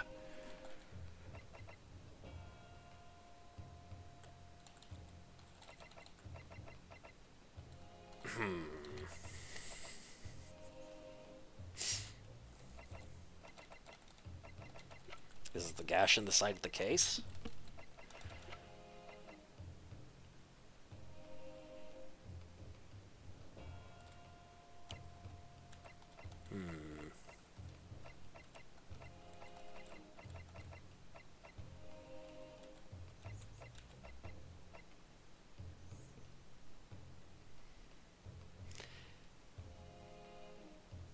No, I didn't have to point at Van Zieks first. I didn't have to point at Van Zieks at all. That's my point.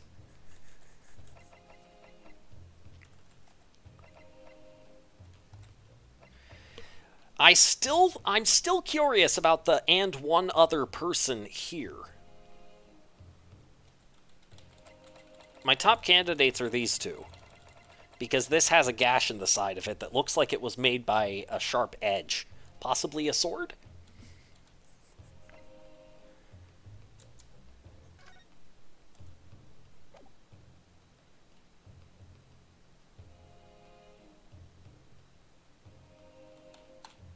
I'm going to try this first. Nope. Wrong. So, my initial impressions were correct. This is nonsense. You accused your best friend and back it up with that? Clearly the Ryunosuke Naruhodo I knew is dead. Struck down by my best friend. I believe what you intended to point out, Mr. Naruhodo, was when Kazuma said... Because at the time he was making his way to the steamship docked on the northern coast of France.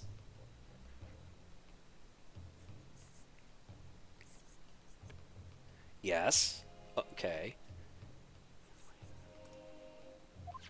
As shown by the passport found in the victim's metal trunk.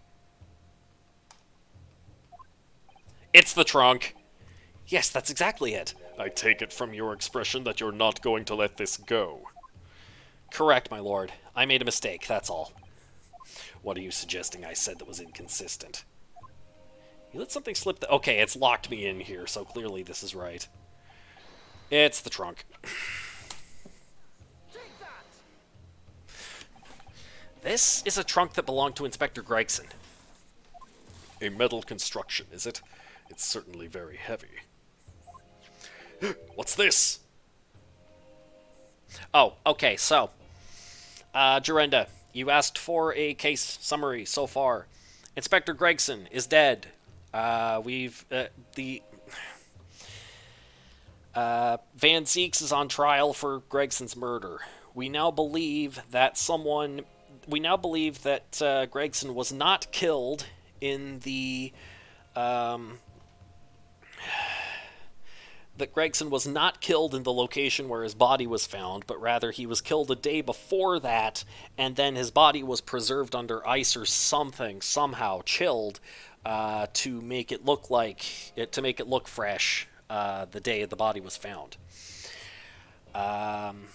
Furthermore, Van Zeeks has revealed that he has been trying to figure out the deal with the Reaper of the Bailey. He believes that Inspector Gregson was a tactician for Asashin, aka Jazai Brett from the first case, who actually carried out the hits. Yes, Van Zeeks believes that the so-called Reaper of the Bailey is an organization. It's multiple people. And some info that Gina Lestrade there picked up recently suggests that Seishiro Jigoku, the judge from Japan who presided over the cases that were in Japan in this game, was to be the last target. And yes, we think Strongheart is the Reaper's leader. So does Van Zeeks. Or Van Zeeks thinks that Strongheart is up to no good, but he hasn't been specific as to what no good. But Van Zeeks has all but openly accused Strongheart of rigging this trial.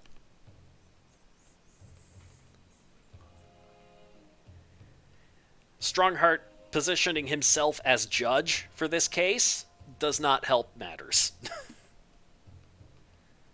Yeah. Ryunosuke hasn't figured it out, but I, for one, think it's every scene we get through, I think Strongheart looks more and more guilty. But I had already made up my mind back in the third case, if you remember, that Strongheart was the big bad, if you remember that. What's this? A blood stain, and a relatively fresh one too. Yes, that is correct, Kekleon. It's also Phoenix Wright's name in Japan. How are you supposed to convict the judge? That's what I said at the start of this section. I said, Strongheart's the judge now. I guess we're boned. That's what I said. What? You mean that ain't grease from all the boss's fish and chips? Fresh blood on the inspector's trunk. That suggests that the victim was traveling with that luggage when he was killed. That can't be. There was no mention of any trunk in Scotland Yard's report. Yes, there's a reason for that. Immediately after the inspector's body was discovered, one of the street peddlers made off with the trunk, hoping to sell it. Yeah, Sandwich, aka Beppo.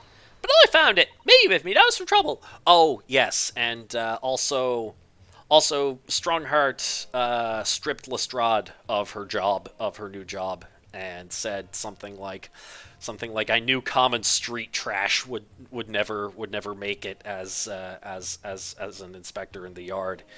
He said something fancier but equally insulting to Gina in response to her impassioned plea that, like, Gregson can't have anything to do with the Reaper. He wasn't that kind of guy. That sort of thing. And Strongheart was very annoyed by this, and so punished her for it. So now she's gonna lose all her inspector stuff at the end of this trial, according to Strongheart.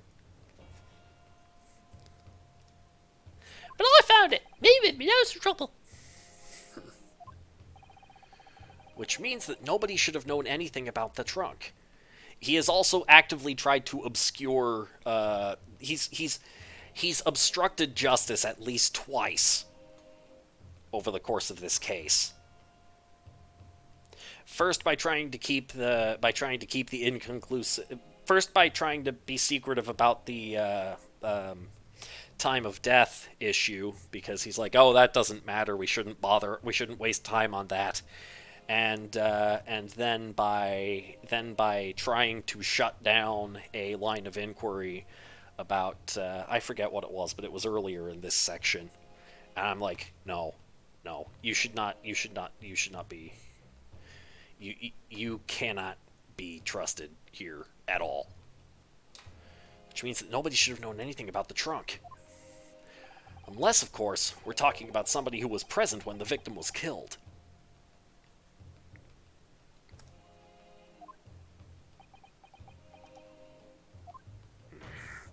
And yet, during the cross-examination of the witness just now, you said this, Kazuma. Because at the time he was making his way to the steamship docked on the northern coast of France, as shown by the passport found in the victim's metal trunk. So the question is, how did you know about the inspector's trunk? Every time I am hopelessly lost at something, it's because I missed that someone should not have known something. Every time. That is why I continue to play these games in the hopes that eventually I will get better at that, but I never do.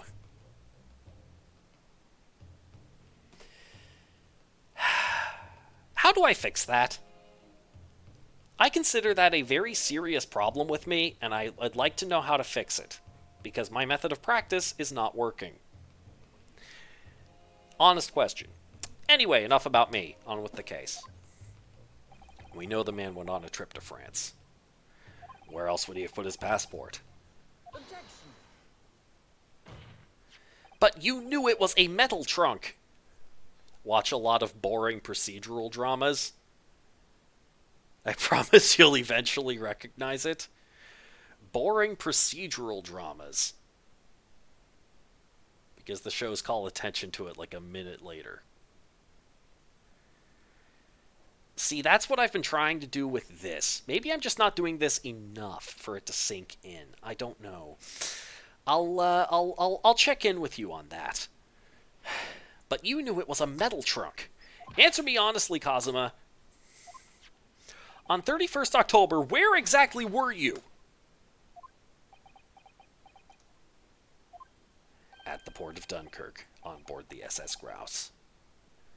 Keeping tabs of who knows what is a very difficult thing to do. Also, theory of mind is like... It's known that people on the autism spectrum like me especially struggle with keeping track of other people's, like, knowledge of things. That's known. And it is specifically because of that I have been going out of my way to work on it. And that is why I am frustrated that I am not making any progress. At least, not any observable progress. Is that the answer you're looking for, Ryunosuke? Kazuma, what did you... I hadn't considered the possibility before, but if Kazuma was there on the ship, then it can only have been for one purpose. Oh no, Mr. Naruhodo! Surely you don't think... Wouldn't I need strong theory of mind to recognize if I'm making progress on theory of mind? I am making reference to a particular case in the third game. The one with Luke Atme in it. The final, there's one final section where you have to specify one part of Atme's testimony to press, and if you get it wrong, you get an instant game over. I was hopelessly lost at that part, and it turned out that the catch was you needed to press the statement containing information that Atme could not possibly have known. I have never forgotten that.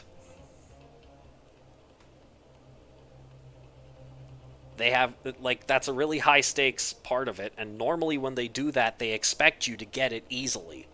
Especially, at least when it's not the final case of the game, which this wasn't. And I failed it, like, 4 or 5 times trying to guess, trying to guess which statement was wrong. Or rather, I had been trying to guess which statement was wrong, when in reality what you were supposed to be looking for was which statement contained information he couldn't have known, and in fact only knew because he actually was lying.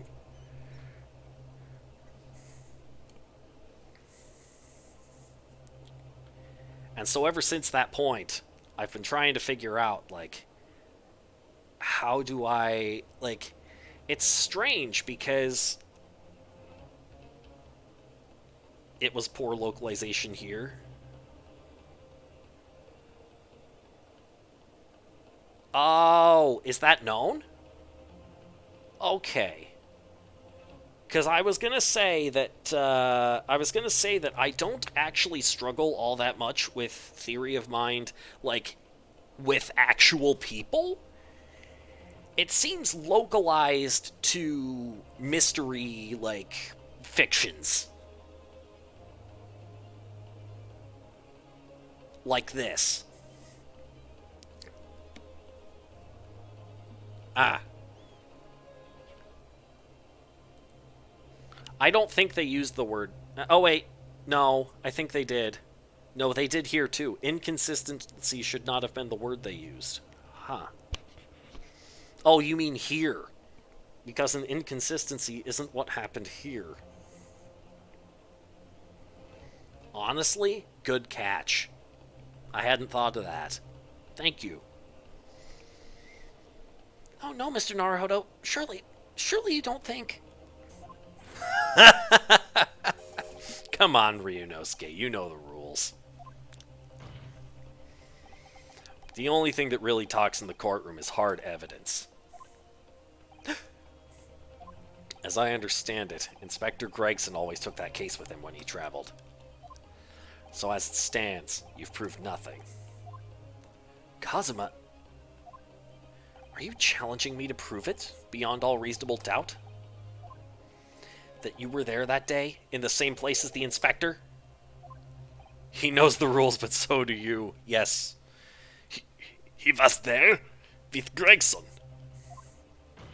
There's a clue that you've overlooked. A secret that trunk can tell us. We can't be sure at this point. I'll need to verify it.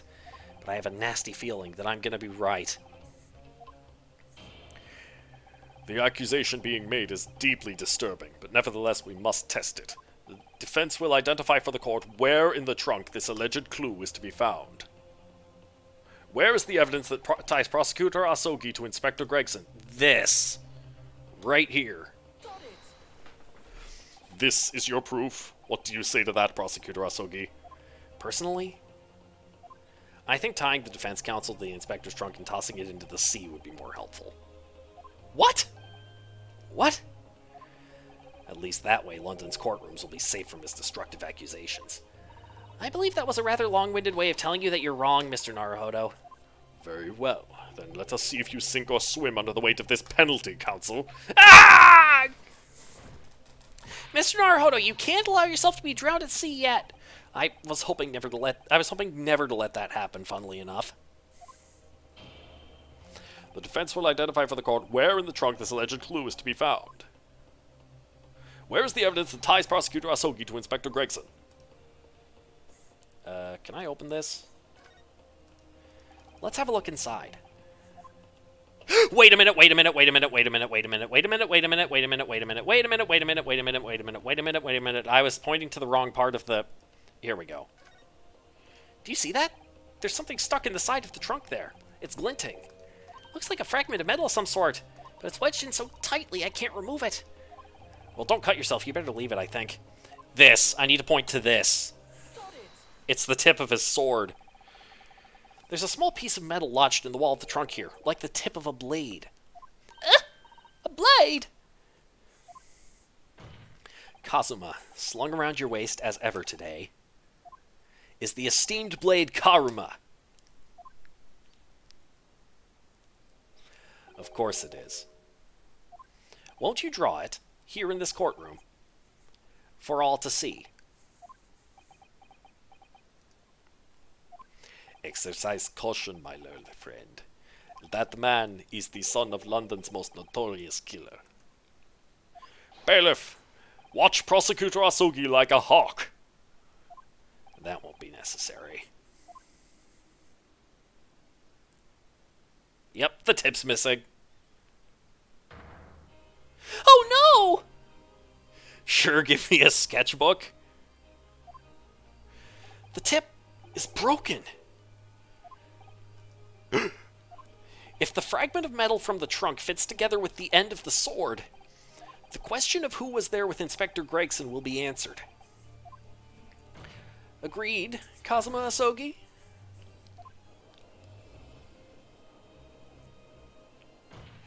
Expertly done, Ryunosuke. That's a point to you, and well deserved. Do you mean to tell the court, Prosecutor Asogi?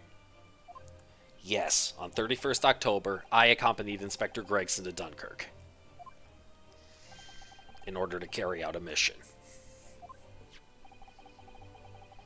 So the additional person authorized to travel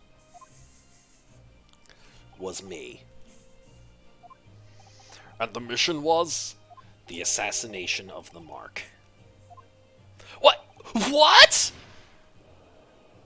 Oh, here we go. You mean you're the killer whose name was omitted from this notebook? You were following the Reaper's orders to dispatch Judge Jigoku?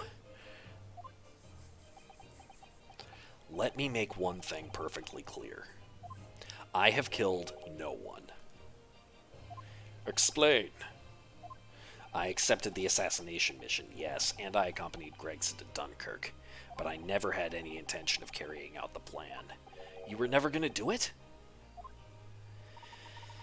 We can believe Kazuma-sama, I'm sure. After all, Judge Jigoku arrived safely in London the following day. Yes, an assassin. Usually it was Asashin who was doing that job, but she's dead. So presumably Gregson had to find somebody else, and it seems he found Kazuma. After all, Judge Jigoku arrived safely in London the following day. On the 31st, I boarded a train from London with Inspector Gregson. We traveled to Dover, from where we crossed the Channel to Dunkirk. Then we boarded the SS Grouse and made for the cabin deck, as indicated in the plan. You went to Judge Jigoku's cabin? Exactly.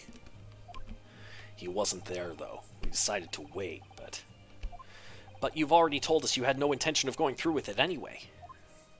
I didn't come to Great Britain to take anyone's life, so I left Gregson and disembarked the ship. I spent that night at a boarding house in the town and returned to England the following morning.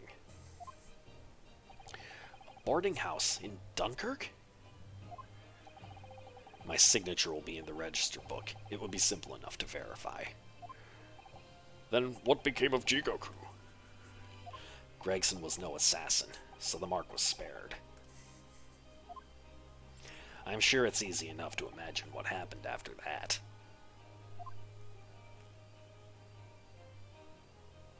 Gregson returned to England as well, having failed to complete the mission. He met with the Reaper in that room on Fresno Street to report the failure, causing the infuriated mastermind to pull the trigger and end his wretched agent's life.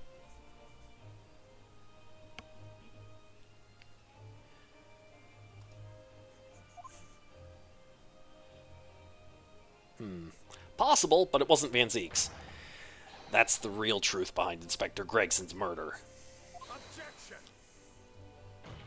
But if you did nothing as you claim, That hair. Yes, that was the silhouette of Van Zeek's. Look at the pauldrons.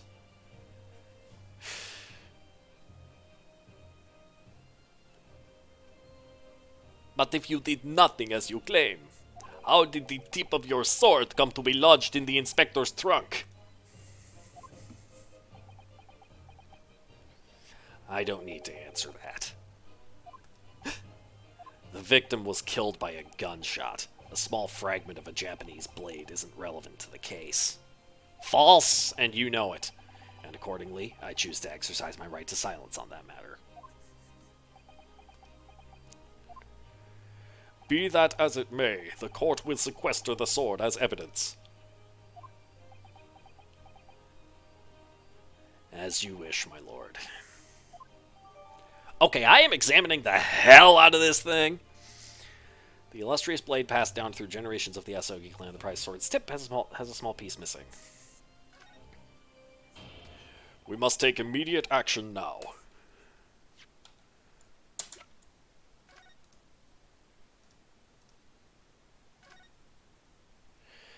Karma, the great blade.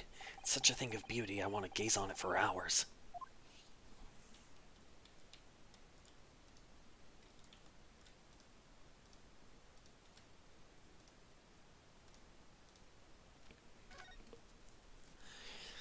The tip of the great sword, broken.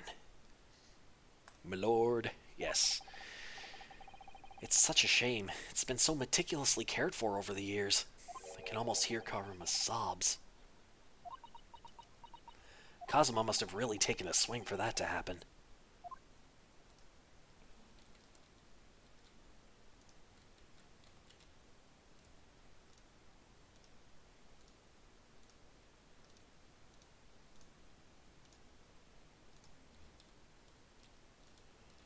There's nothing else? Really? Really? Huh.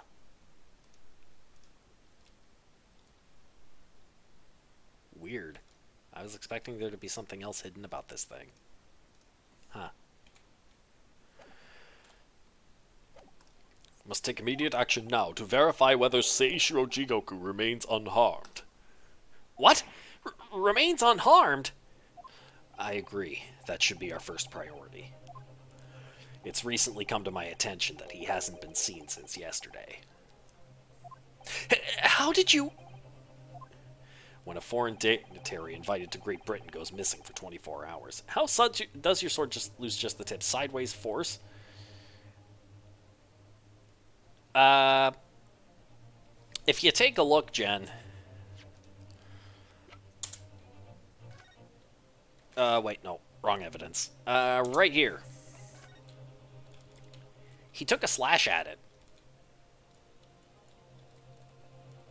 It would appear that he took a slash at the case to try to open it.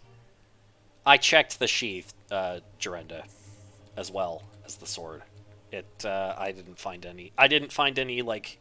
Okay, so take a look at this crosshair here. If I click here, see how it changes? Because there's something to investigate there? It didn't change no matter where I put it on the sheath. Anyway, how it broke off like this. It looks like he took a swing up at it in this direction. But when he hit this part between the body and the lid, It looks like it snagged on something. Probably more metal inside the case. Yes. It got caught inside the lid while it was still shut, looks like. More or less. Yeah.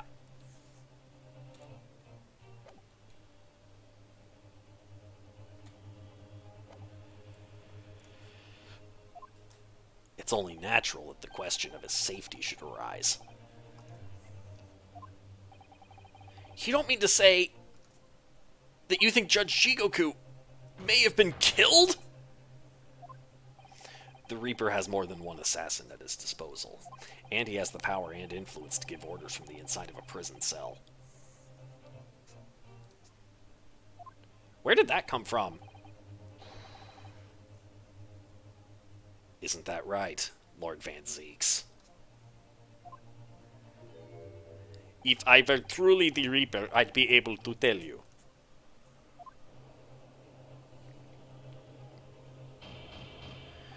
Order! Order in court! Order! We will take an emergency recess for 30 minutes. Now? Guests of the symposium have been told to maintain regular contact with the organizer's office. If the man can't be located within half an hour, we will have to assume the worst. Oh no! Not Judge Jigoku! No one would want to kill a harmless Japanese man who'd only just arrived in the country. Except, that is, for the Reaper wanting to finish off a mark that slipped through the net 10 years ago. The Reaper has to give the assassination orders, yes. The Reaper is the only one with any motivation to kill Jigoku. Presumably. I would have to agree. Yeah, because you're the Reaper. Mr. Naruhodo, for the defense's sake. My lord? I sincerely hope we are successful. If we're unable to confirm Mr. Jigoku's healthy existence in the next 30 minutes, you will face grave difficulties. Ah! Court is adjourned for 30 minutes.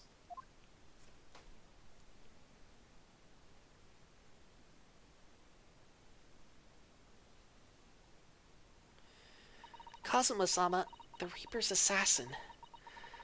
Kazuma-sama, the Reaper's assassin. I feel as though I'm in a nightmare. I can hardly believe it either. But on the other hand, quick, murder him! Yeah, I'm pretty sure that's what's going through Strongheart's mind right now. I can hardly believe it either, but on the other hand, Kazuma isn't in the habit of making up stories. I have such a terrible sense of foreboding. If something awful has happened to Judge Jigoku, then I feel as though things will only spiral further and further out of control. I felt it from the moment I stepped into the courthouse this morning. That strange sensation that we were careering? They mean careening? Towards a foregone conclusion. Well, in the worst case, we might only have 30 minutes left. Unfortunately, though, I don't think there's anything we can do but wait now. We're out of options. Actually, there may be one last hand we can play. Out of options? Do we pull the ears now? Or rather, one last ear. There we go. Okay, we get to see what the secret evidence was now. Of course! The little Mr. Sholmes doll that Iris gave us. If for some reason you completely run out of options in the trial today, then just pull this little Hurley's ears as hard as you possibly can. She said it was to give us good luck, but I was convinced from the beginning that she hid a piece of evidence inside that thing. Perhaps now is the time. What should I do? Pull Hurley's ears or not? Pull. Here goes then. I'm gonna do it. Good luck, Mr. Naruhodo. No looking back. Heave! Ow! That scream sounded like Mr. Sholmes. Mr. Sholmes? Where are you?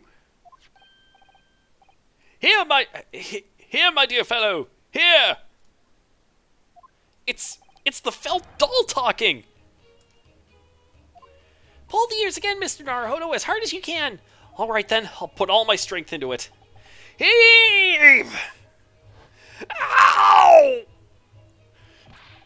Please, my dear fellows, you don't need to pull my ear off. What? What indeed? Ow! Oh dear. So this was the plan, huh? It wasn't a hidden piece of evidence. It's a wiretap in. It's a wiretap to Sholmes. What? No, yeah, you can see that his version, it was rigged to his actual ear to pull on it when the rabbit's ears were pulled. Yes, this is extremely dumb. Please, my dear fellows, you don't need to pull my ear off. Mr. Sholmes, where are you? Myself and my trusty partner are presently in the first-class cabin area of the SS Grouse. Looks exactly like the Borea. The SS Grouse? She left Dover last night after the final pieces of cargo were loaded.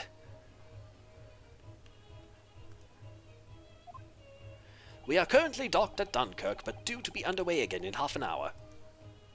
You've taken a ship to France? Please, even with my athletic prowess, I would struggle to jump the Straits of Dover. After we left Baker Street last night, we hurried by cab to the station and by train to the port, in order to board this vessel in time. So, you mean you'd already worked it out? That the steamship was where everything really took place? Mr. Naruhodo, pray, what is my name? Herlock Sholmes, world-famous great detective. Recited to perfection. Well done. You're a genius, Mr. Sholmes. That's the only word for it. See, look, that's how he's getting hurt. Ow, ow, ow, ow, ow, ow, ow, ow. Miss Rosato, gently with this genius's ear, please. Oh my, I'm ever so sorry.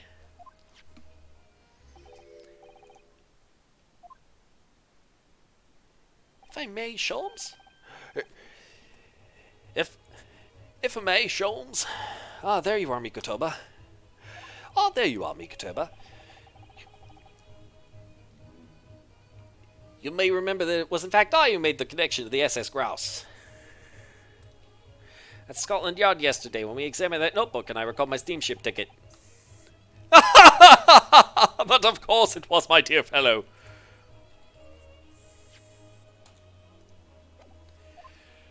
First of his name, second of his other name, he who is without middle initial or mercy. Oh god, is that a death's door thing? And not once did I controvert that fact. I merely had our court-bound companions utter my name. Yes, you did, didn't you? We've just entered a recess. The trial resumes in 30 minutes from now. And if we're unable to present any new leads then, I'm afraid to say... Do not fret, please. It's for precisely that purpose that my partner and I have made this journey. I have no doubt we shall have welcome news for you within the half hour. Thank you, Mr. Sholmes. That would be wonderful. Until later, then. Yes, you'll be hearing from us if you're not in touch first. Ow, ow, ow, ow, ow, ow. I shan't be hearing anything if you keep tugging my ear in that mindless fashion. Whatever was the idea behind making a receiver operated in that way in the first place, Sholmes? Why the deuce would I know? It's Iris's invention, not mine. Probably the only way she could be sure it would get his attention. Whilst I know how much you enjoy being the hero of the hour, Sholmes, we have but half that now before the grouse puts to sea again. If we don't conclude our investigations rapidly, we shall find ourselves in Naples before long. Please continue tugging his ear. Yeah. Yeah. I'm not opposed to that. There are times, Mikotoba, when you make a surprising amount of sense. So, let us begin.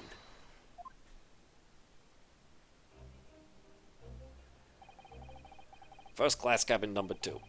Yes, this is the one.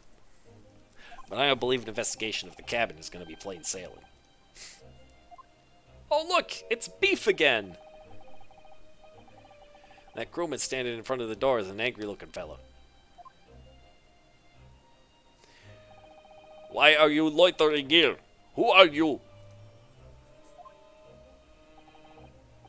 Wait, why does he have Sholmes written on his arm?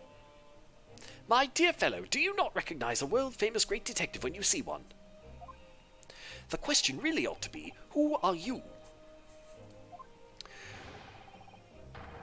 Oh, it's his brother, huh? Do you not recognize world-traveling great sailor Chicken Stroganoff when you see?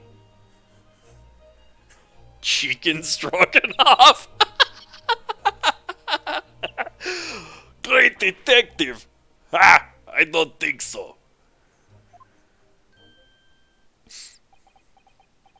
Do you see that, Mikotoba?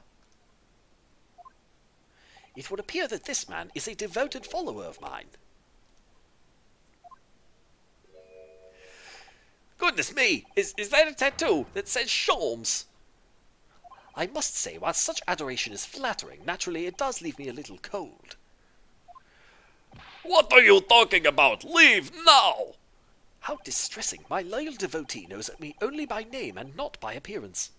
And yet I already know a great deal about you, sir. You have a brother, I believe. Like yourself, he's a shipman. Currently traveling the world aboard a Russian steamship, in fact. How could you know this? Elementary, my dear Mikotoba. I'm sure it was.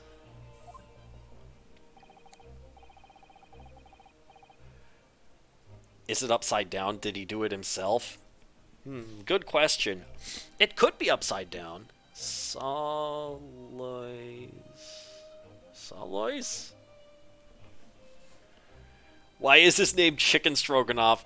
Yeah, see, there was a case, the second case in this game, in the first part, there was a character, it was this guy's brother on a Russian steamship. His name was Beef Stroganoff. Stroganoff. B-I-F. Beef Stroganoff. And he was one of the major witnesses.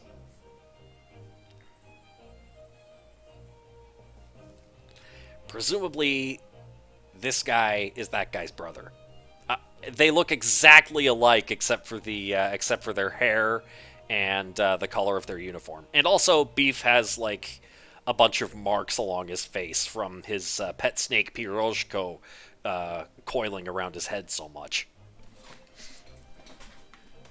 Piroshko looks quite strong, but so is Beef. So I guess that's how he hasn't had his skull crushed.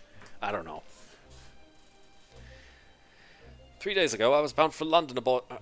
3 days ago, I was bound for London aboard this ship, you see. We're looking for one of my fellow passengers, a man by the name of Jigoku. There is no one with this name on board. But we know that he purchased a ticket for passage. You mean Eastern Man. He left ship 2 hours ago. Here at Dunkirk, he said something about emergency, I think.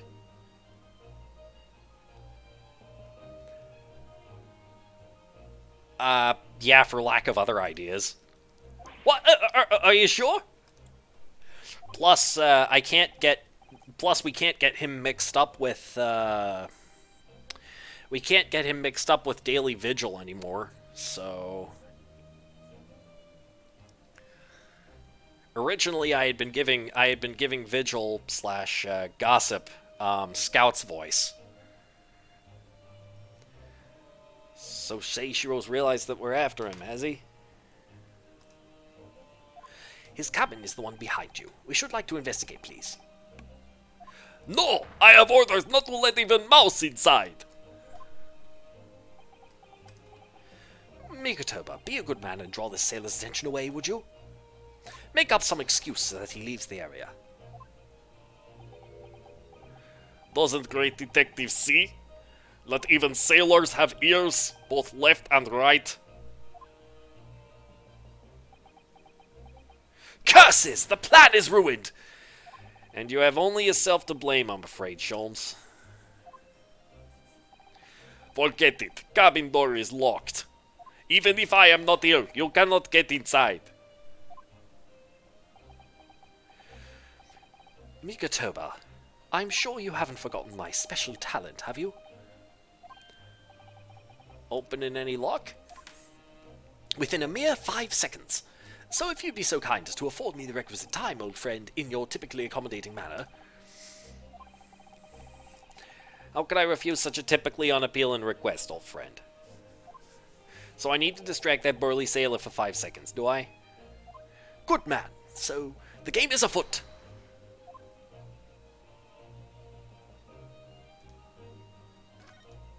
This thing! This must be a mousetrap, I think. Perhaps I could distract the crewman's attention with this somehow. Try it. Johto!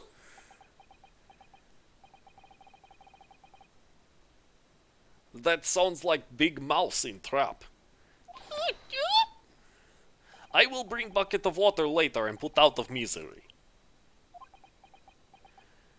I don't like the sound of that. In any case, my dear fellow, that was quite unconvincing. Only Japanese mice make a choo sound. Oh really, Sholmes? And pray tell, what sound do Russian mice make? Beep beep. Naturally. They're also quite unconvincing, I readily admit. So go ahead, Mikotoba, do a beep-beep this time. No, thank you. I'm sure I can come up with an alternative solution. This would appear to be an alarm bell. All hell would break loose if that thing were to ring. The whole crew would know about it. Well, we don't have any other options. Set if off. Here goes then. Pardon me in advance. That did it. Yo! What are you doing? If we were at sea, that would be a very bad problem. What's going on down there? Steven Stroganoff, report at once!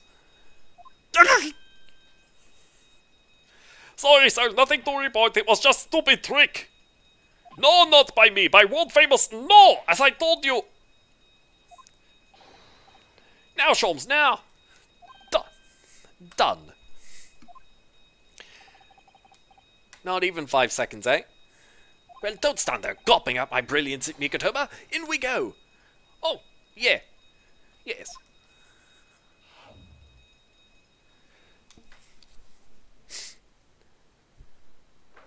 Third November, SS Grouse, first class, cabin number 2.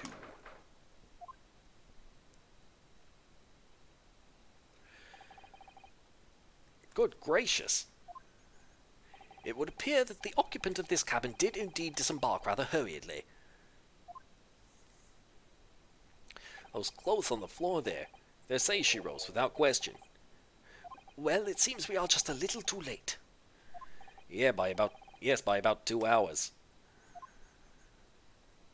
Still, whilst we're here, we should investigate thoroughly. There may well be 2 hours' worth of clues to find in here. But that burly crewman may return at any moment, Sholmes. Indeed he may, which makes this all the more thrilling.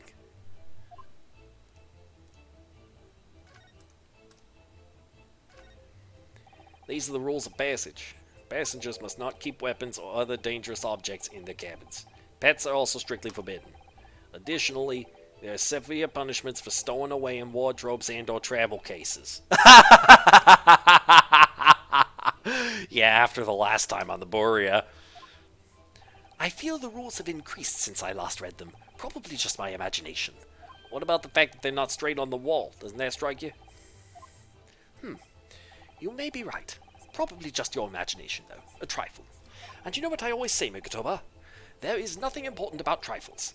It's probably just my imagination, but I think that might be slightly off.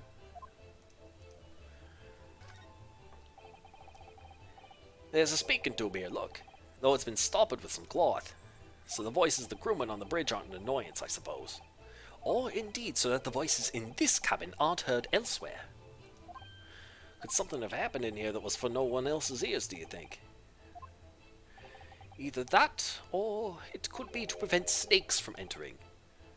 That's really become a favorite case of yours, hasn't it? Quite Quite the exquisite glass, I must say. See here how it... Is something wrong, Sholmes? You suddenly trailed off. Ice, Mikotoba, ice! What opulence the first-class passengers enjoy! Chilled drinks! Pardon. Could it be that this steamship is equipped with an electrically refrigerated cold room, do you think? Maybe one in which they stored Gregson's body? Well, it is a luxury liner after all. They have enormous refrigerators for storing all sorts of lavish produce as well as ice. On a voyage from Japan, we enjoyed culinary delights from all over the world. Suddenly, Mikotoba, the sight of you is making my mouth water. I haven't taken on the flavor of the food I ate, you know. Interesting! Okay, did they use this ship's freezer to preserve the body?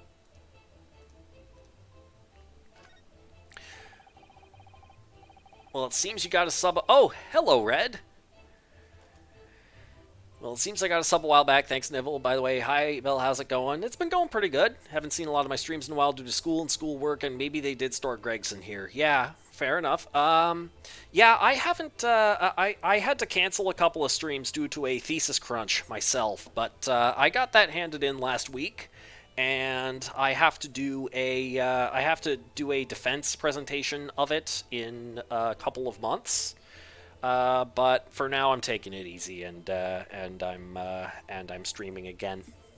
So I doubt that the defense is going to be as bad as the comprehensive was for me. And I already passed the comprehensive, so. According to the report I was given, Naruhodo was concealing himself in Asogi's wardrobe. Indeed he was, and it was of a similar size to this one. Ah, you must climb inside yourself, my dear fellow. What? Whatever for? It was the site of my first fateful meeting with Mr. Naruhodo. You can experience the moment for yourself now, complete with my dramatic rhetoric. Come along now, in you go. This will only take a moment. Really, Sholmes, surely you can just tell me what you said. All you remember last was Medic TF2. Oh, yes. All those point redeems. Just to get the whole TF2 cast into the trial. Yep, I remember that. Well, I uttered some brilliant remark and opened the wardrobe to reveal the stowaway murderer. I think I'll just read about it in the Adventures of Herlock Sholmes. This is the waste paper basket. Look, there's still rubbish inside. Indeed. Then let us pry. I've discovered recently I have a penchant for exploring the contents of others' waste paper baskets. I sincerely hope only for your work. Oh, thank you, Sparkle. Ah.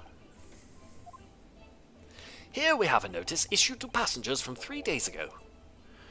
3 days ago? The night before we arrived in London, then? When I was still aboard myself. Evacuation drill notice 31st October. Following departure from the port of Dunkirk... I can't read fast enough. Ah, yes.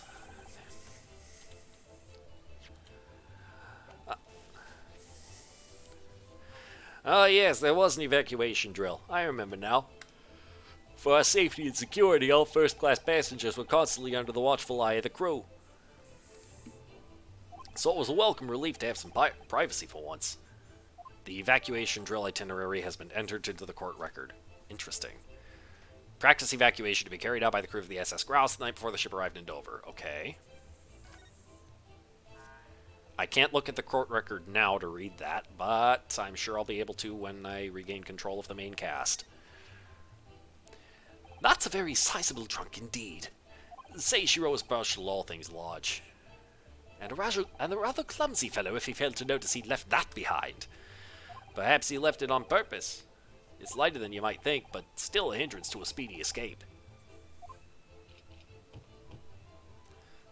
Pity. It's locked, so we can't look inside. Renaming Sholmes to Moriarty. Oh, thank you, Nivell, but I'm out of water. Give me a moment here.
Oh, wait. Hang on.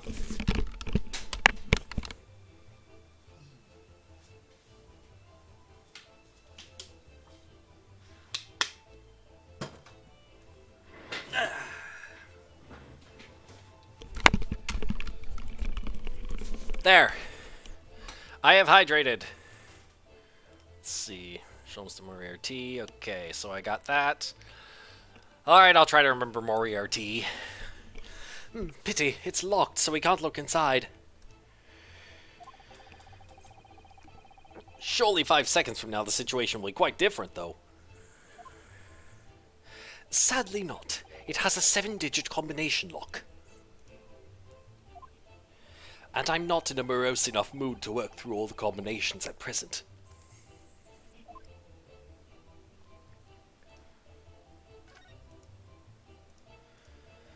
The clothes. Oh, the poster's been moved!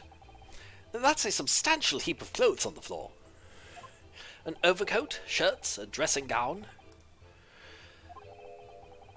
Momohiki work trousers, a Tanzen robe, a Haramaki waistband. Clearly the clothing of a Japanese man. And clearly Japanese men are unaccustomed to the culture of the wardrobe. It looks to me as if they've been thrown in a heap like that in somewhat of a hurry. In your experience, it kind of becomes tedious past 4. If brute force 3... Yeah, that sounds about right, Kekleon. Looks to me as if they've been thrown in a heap like that in somewhat of a hurry. Indeed, you could help yourself to a Japanese man's shirt, perhaps. I'm sure you made mention of packing too few. What happened to James Any Lock in 5 seconds? He literally just brushed it off to the effect of I'm not bored enough. I think, yeah. What did happen to James Any Lock in 5 seconds, Moriarty? Packing too few. I'd very likely drown in one of Seishiro's shirts. No, I'll just buy any extras I need, I think. 2 seconds per combo, 1,000 options equals 30 minutes. Yep. The wall's a slightly different color just here. You see? I remember when you put 5318008 in your calendar, flipped it upside down, and it spelled boobies. Maybe that's the code. You raise an interesting point. The code is boobies. No, I think... Okay, fun fact. The Japanese have their own version of that sort of thing. Because they have 2 or 3 different names for each single-digit number.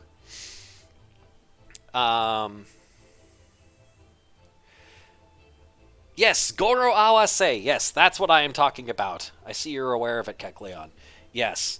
So, for example, you might see them enter 39, 39, san Q. Thank you, thank you, right? It's that kind of shorthand.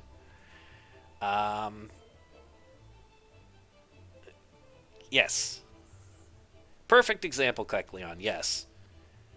I'm thinking if he did if he had some sort of number joke, some sort of dirty joke in there as a number, he strikes me as the type who might do that, but it would probably be Goro Awase rather than calculator English. Because he speaks Japanese, because his first language is Japanese, remember.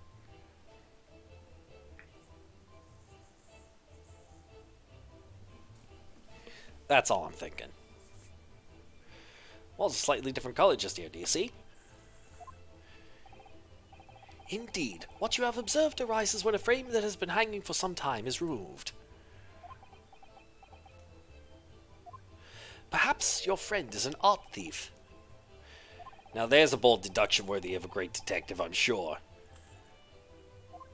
He may very well be the elusive thief who has been plaguing France's galleries of late. I think perhaps we should focus our attentions elsewhere, Sholmes, don't you? That outline on the wall. I feel as though I might have spotted something of a similar shape and size elsewhere. You! You are still here! Ah, Abel Seaman... sorry, wrong person. Ah, Abel Seaman Stroganoff. Hello again. I was beginning to think you'd never materialize. Eh? Ah? You are waiting for me? Of course, I was expecting you to burst in with a hearty Russian profanity far sooner. I was in trouble with Captain because of trick you played before. Poor innocent chicken. It is all your fault. Ship is leaving port soon. Get off, now! Of course, we shall disembark presently, my dear fellow, but first, there is something that must be done. What are you talking about? Why, naturally, the debunking of your deceit and the bearing of the truth. Kakoi! I'm afraid I see through your lies. For one thing, Mr. Jigoku has not yet left this vessel at all. Ah! And for another, my dear Seaman Stroganoff, you know exactly where the man is even as we speak, don't you? How can you... Good gracious, Moriarty! You mean you've worked it out? All of it? Next painting to be stolen is the Mona Lisa. Yep. Why else would they be headed to France? It's really been too long, hasn't it, old friend? 10 years, no less. So, would you care to join me for a dance of my inimitable logic and reasoning? Oh, we get to do another one of these here? Nothing would please me more. What is this? We have but minutes until the vessel puts to sea. No games now. Time is of the essence. Mr. Stroganoff, allow me to remind you of your earlier claim. You told us that Jigoku left the ship some 2 hours ago. Ah, that is what I said. Sadly, that was a rather clumsy lie. You see, there is something in this room that quite clearly contradicts it. The ice. What? Yeah, yes, of course. I see you've noted it too, Mikotoba. Then please do take the lead. What in this cabin shows the impossibility of Jigoku having disembarked 2 hours ago? Let's see what the last 3 years have done to your observational skills then, Mikotoba. It's been 10 years since we last did. It's been 10 years since we last did this, Moriarty, not 3. Why, of course it has. Quite. Now, all the clues are here in this cabin for your eyes to see. But as I always say, you must not merely look, but observe. Observe, and the answers become clear. So, impress me. I think I can manage that.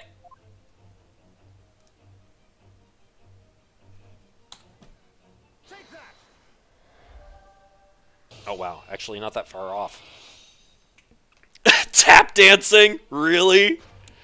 Perhaps you should have cleared away that glass.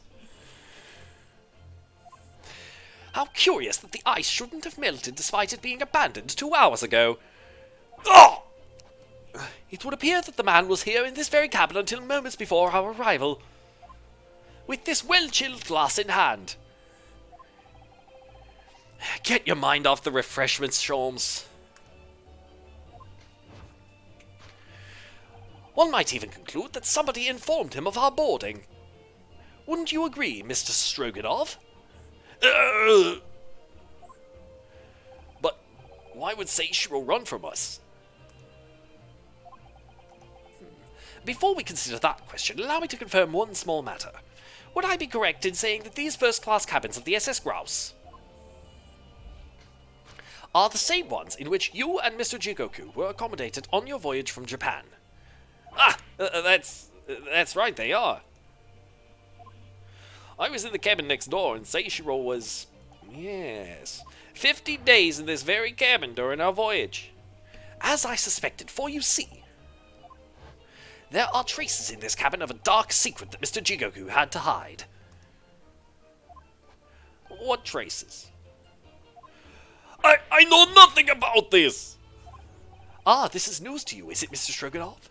Sholmes, what exactly are you getting at? As I said, there are traces in this cabin of some nefarious activity. Something that appears out of place, which I'm quite sure won't have escaped your notice. Something out of place in here. That's the key to this, Mikotoba. The remnants of the dark deed that took place in here are being masked by something quite incongruous. I must say, I didn't foresee ever doing this dance of deduction with you again, Mikotoba. No, quite. But life is full of unexpected twists and turns, as we well know. Now then, let's see if I can uncover the truth here. Yes, you have the floor, my dear fellow.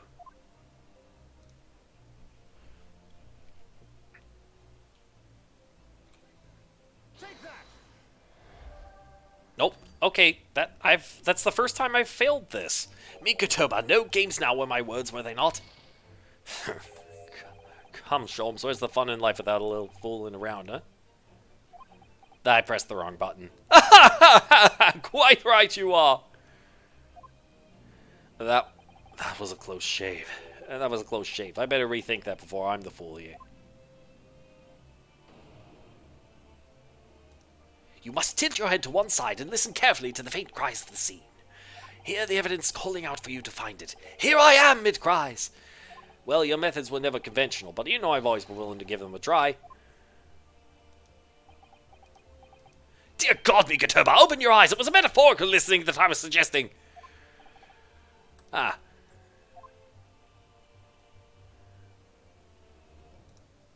Oh, what's rather awkwardly hiding the traces of a crime?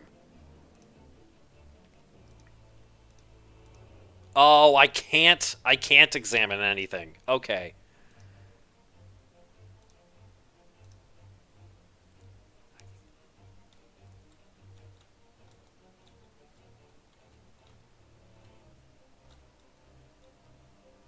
I still think it's this. Okay, the music stopped. We're good.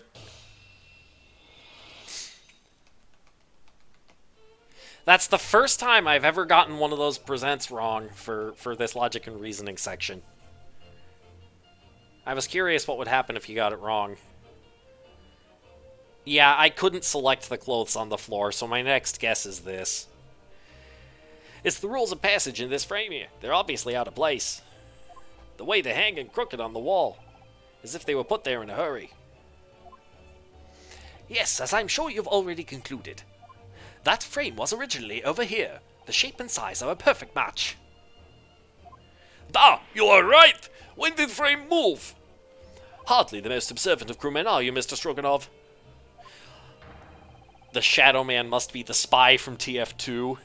No, the Shadow Man, that's the silhouette of Jigoku. We know that. But now it's looking like Jigoku may in fact be a spy. We shall see. I would think your captain is quite justified in having his reservations about your reliability. Oh dear, that really seemed to touch a nerve. So, Mikotoba, why don't you lift that frame off the wall? Oh boy, it's a bullet hole. That looks like a bullet hole.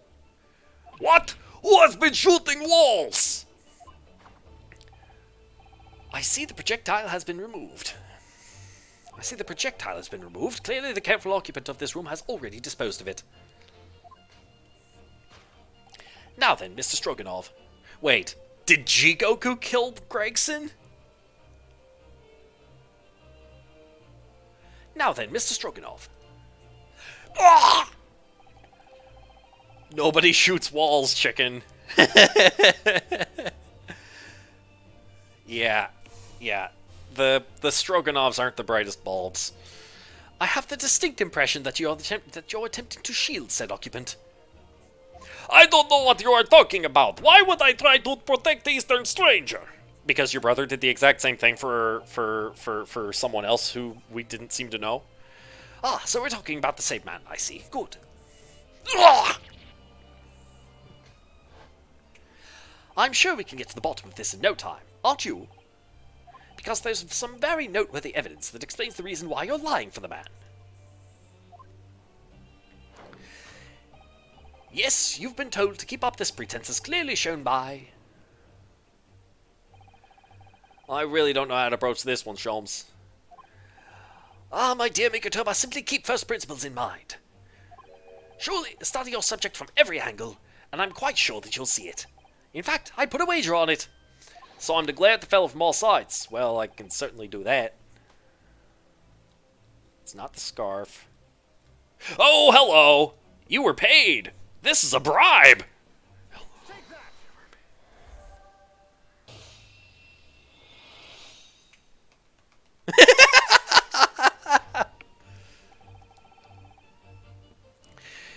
It's almost too obvious for words. Quite. The universal language of the world. Money. Ah! And I'd wager the Eastern fellow in question is Seishiro Jigoku. Yes? Ah! So I presume you realize what this means. There are clear signs that a crime has been committed in this cabin. And the way you're going, sir, you'll find yourself accused of being an accomplice. But... I believe you know, Mr. Stroganov. You know where Mr. Jigoku is hiding at this precise moment in time. Can't be in the trunk. As always, Mikotoba, in matters of deduction, the furtive glance is your unfaltering ally. Yes, I think you're onto something there, Sholmes. You found the chink in this burly fellow's armor. We need only follow the man's gaze to know where our prey is hiding. The slightest flicker of the pupils, a minutely delayed blink.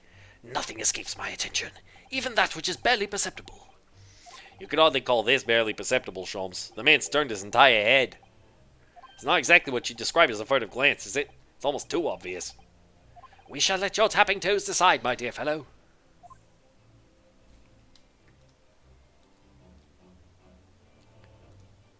He's in the trunk. He fits in the trunk.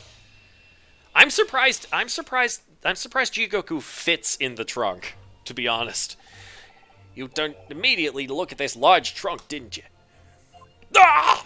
The truth is, Seishiro Jigoku was unable to escape from the ship in time, and is, at this very moment, doing his best to stifle his breath inside this trunk. If he still has breath to take, I fear he may be running dangerously low on air. Why would he lock himself in? That's a 7-digit combination lock. Why would he lock himself in there? There's no way. Wait. The writing on it. The writing on Chicken's arm in upside down. It's not Sholmes. It's the combination to the lock. Son of a. Red. You were right. You were right from the beginning. The code was Sholmes upside down. Watch. You were right about it being upside down English. It just wasn't boobies.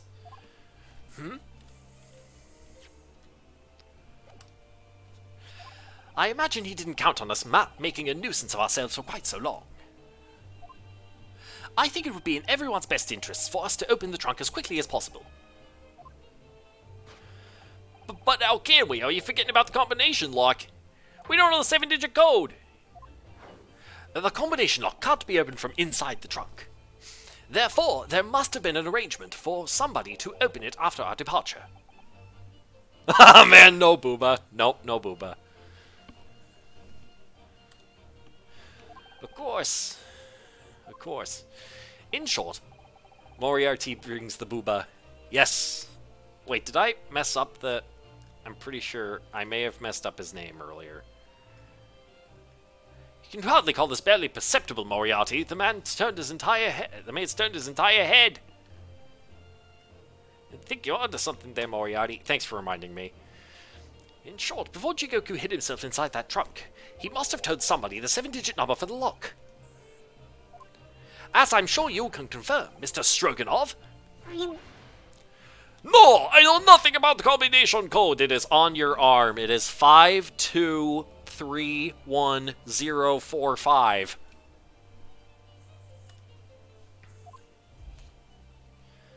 Don't move a muscle, my good seaman. Oh. Now, Mikotoba, would you do the honors and open the trunk? How on earth do you expect me... It's a 7-digit number, remember. Quickly now, we have little time. To be fair, when I put up that point redeem, I meant for it to be used on characters or things that don't already have names. There's just a few viewers who have been asking me to change the names on the fly of people who already have names, and that's harder for me to remember. So I apologize for that. Quickly now, we have little time.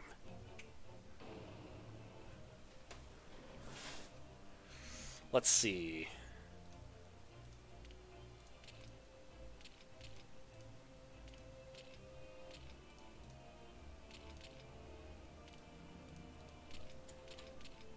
Okay, it's 5231045.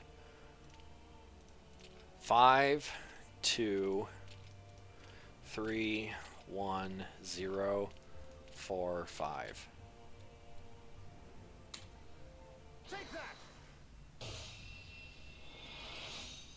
Change the point redeemed to specify. Fair enough. I might like add a disclaimer that yeah, I'm not gonna remember if it's. I'll change that. I'll change that at the end of this stream here.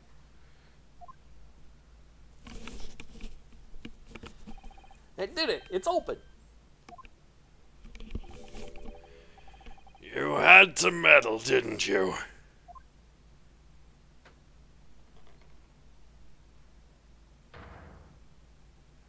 Well, Eugen, you found me now. Seishiro.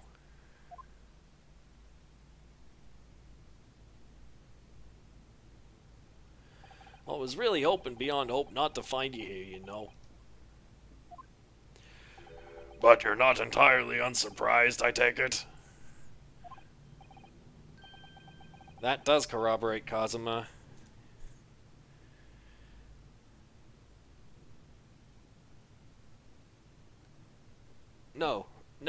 No, quite. I just wish it was some other way.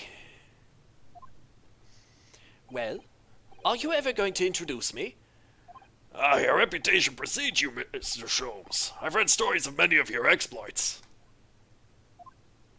I think I'm controlling Mikotoba right now. Excuse my manners, Sholmes. This is Mr. Jigoku, my old friend and traveling companion. The devil is in the details, Mikotoba. I believe you meant to say your old friend and traveling companion.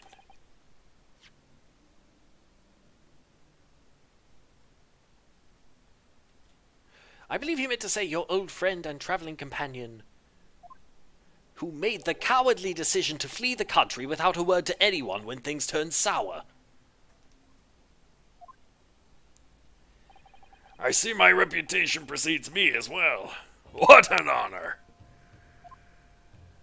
Well, Seishiro, are you going to explain all this? You know it all by now, I imagine. What you didn't know, of course, is that 3 days ago, on the night before our arrival in Britain, an attempt was made on my life here on this very ship. By the Reaper of the Bailey? Yes, I've since heard. Because you were once prosecuted by the Reaper, weren't you? 10 years ago now, mind you. I did not get...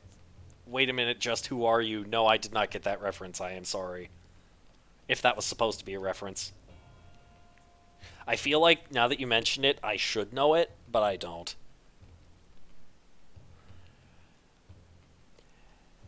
I had no idea at the time what a dangerous individual he was. Anyway, when we arrived in London to find the symposium was postponed until goodness knows when, it became all too apparent to me that I might very well be targeted again. So you decided to flee the capital without saying a word to me about it? I'm afraid so, yes. Of course, I realize now that I really ought to have confided in you. Somewhat surprising. It's somewhat surprising, I must say. What is?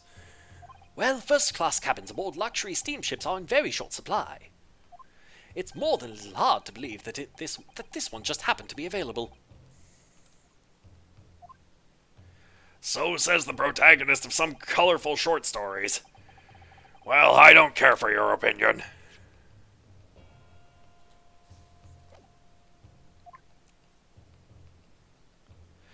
The cabin did just happen to be available, so I purchased a ticket, and here I am.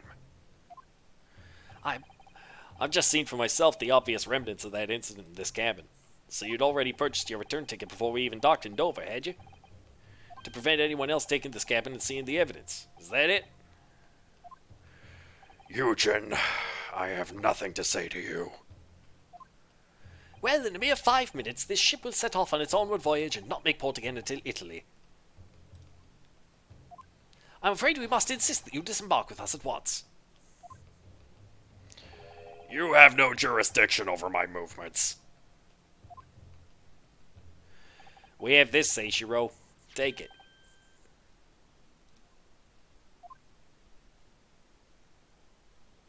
What is it? It's a subpoena from the Old Bailey. You're a man of the law. You know what the ramifications of ignoring a document like this from the British courts would be.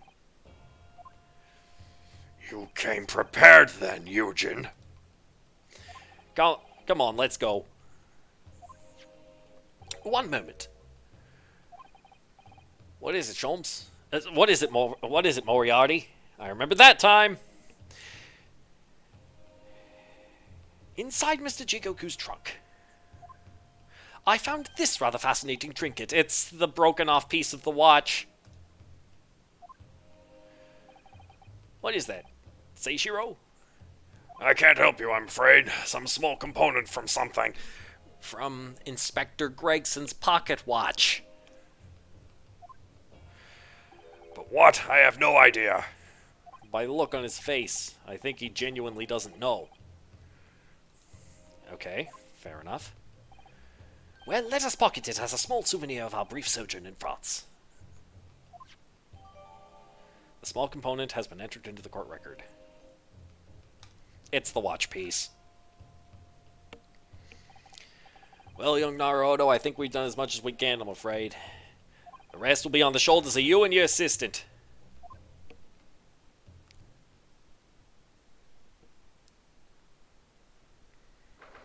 "3rd November, 12:10 p.m. The Old Bailey courtroom.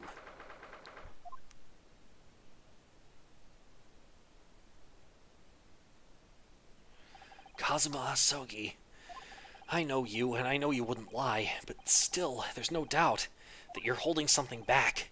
You know more than you're saying.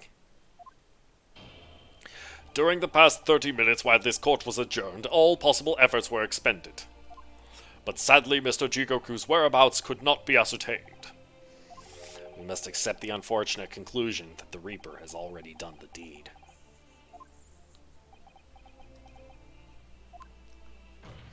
There's no sense in wasting any more of the court's time.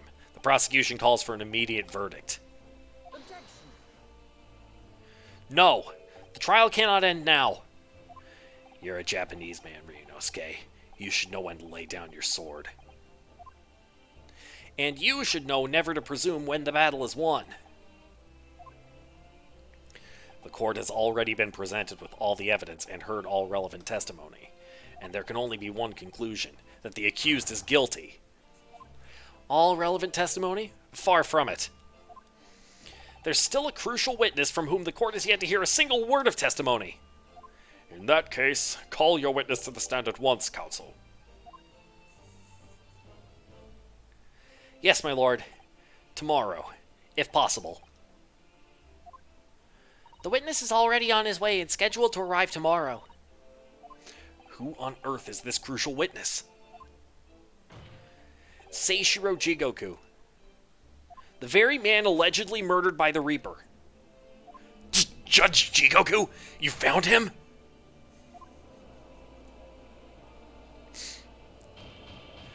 But the investigations of every policing resource in the capital suggest that Jigoku is already dead.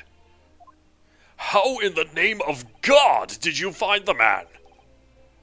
He was located in France during the recess, at the port of Dunkirk.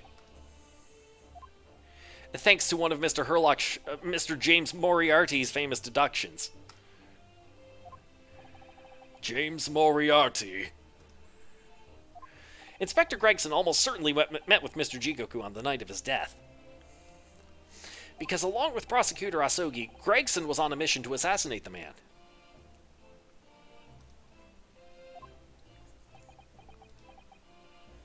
Which means that Seishiro Jigoku is the sole witness who can clarify exactly what happened aboard the SS Grouse on the 31st October.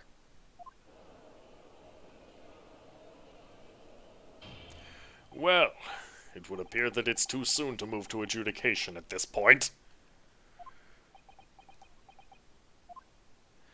The prosecution concurs. The court must hear Mr. Jigoku's testimony.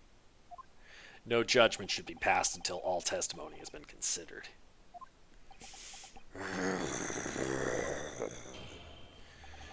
In that case, I hereby call the end of today's proceedings. Court will reconvene at the same hour tomorrow.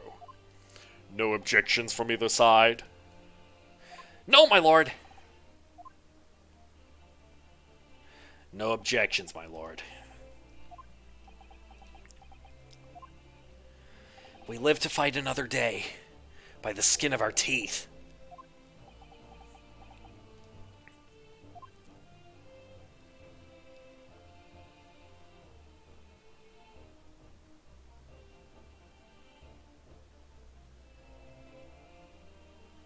To be continued. Next week! Because we're already over an hour over time. Oh, there's investigation to do now? Okay. This is gonna go on for a while yet, huh? Alright. Fair enough.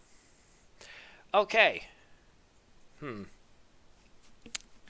Depending on my schedule, I may have to accelerate this. Because I would like to finish this case before I really have to hunker down and get my thesis defense done. So I will let you know on the Discord as soon as I have any updates. Speaking of the Discord, join it. Also follow me and subscribe. But join the Discord because we have free games there. We have events. We have votes for what I do, for what Perry does on Sundays, and schedule and let's see, votes for schedule. And yes, you'll be the first to know about any schedule changes that are forced, such as say from my PhD stuff. Yes, that too. Run away from ads.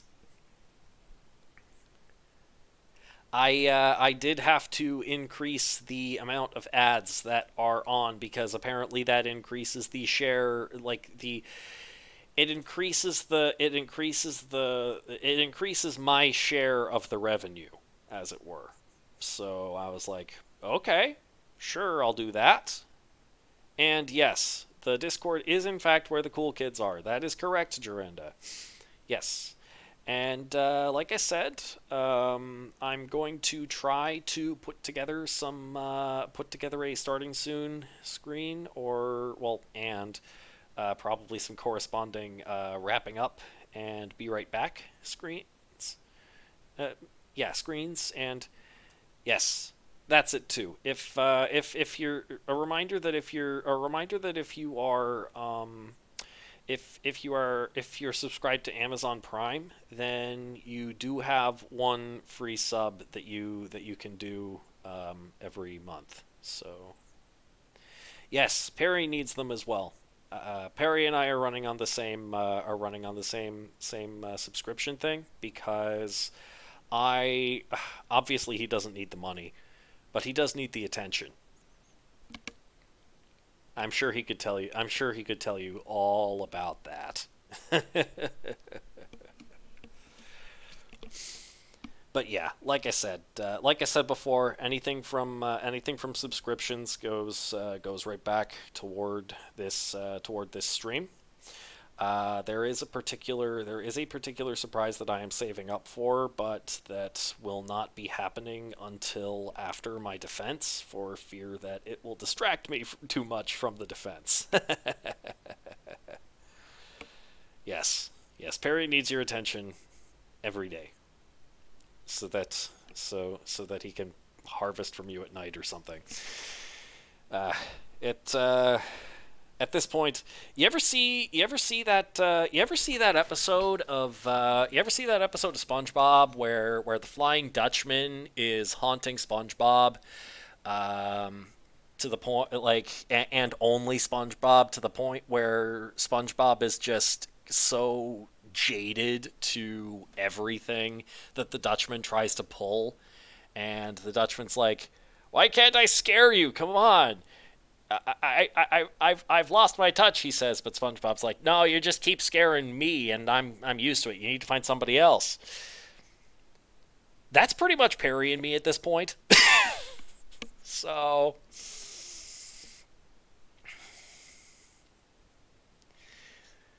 but he'd probably never admit to it. Heck, maybe my admission to it will make him make him step up his game. I sincerely hope not. But yeah. Anyway, like Eugene and his cash. Ha.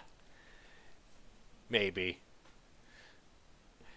But anyway, you'll be able to see him tomorrow afternoon. He's never corrected me for using he, but I think it also goes. I think it also works. It's a little confusing. I guess that's what you get for beings beyond mortal, like concepts of, well, not concepts, but like predating human notions of gender and all that. Anyway, thank you again for watching.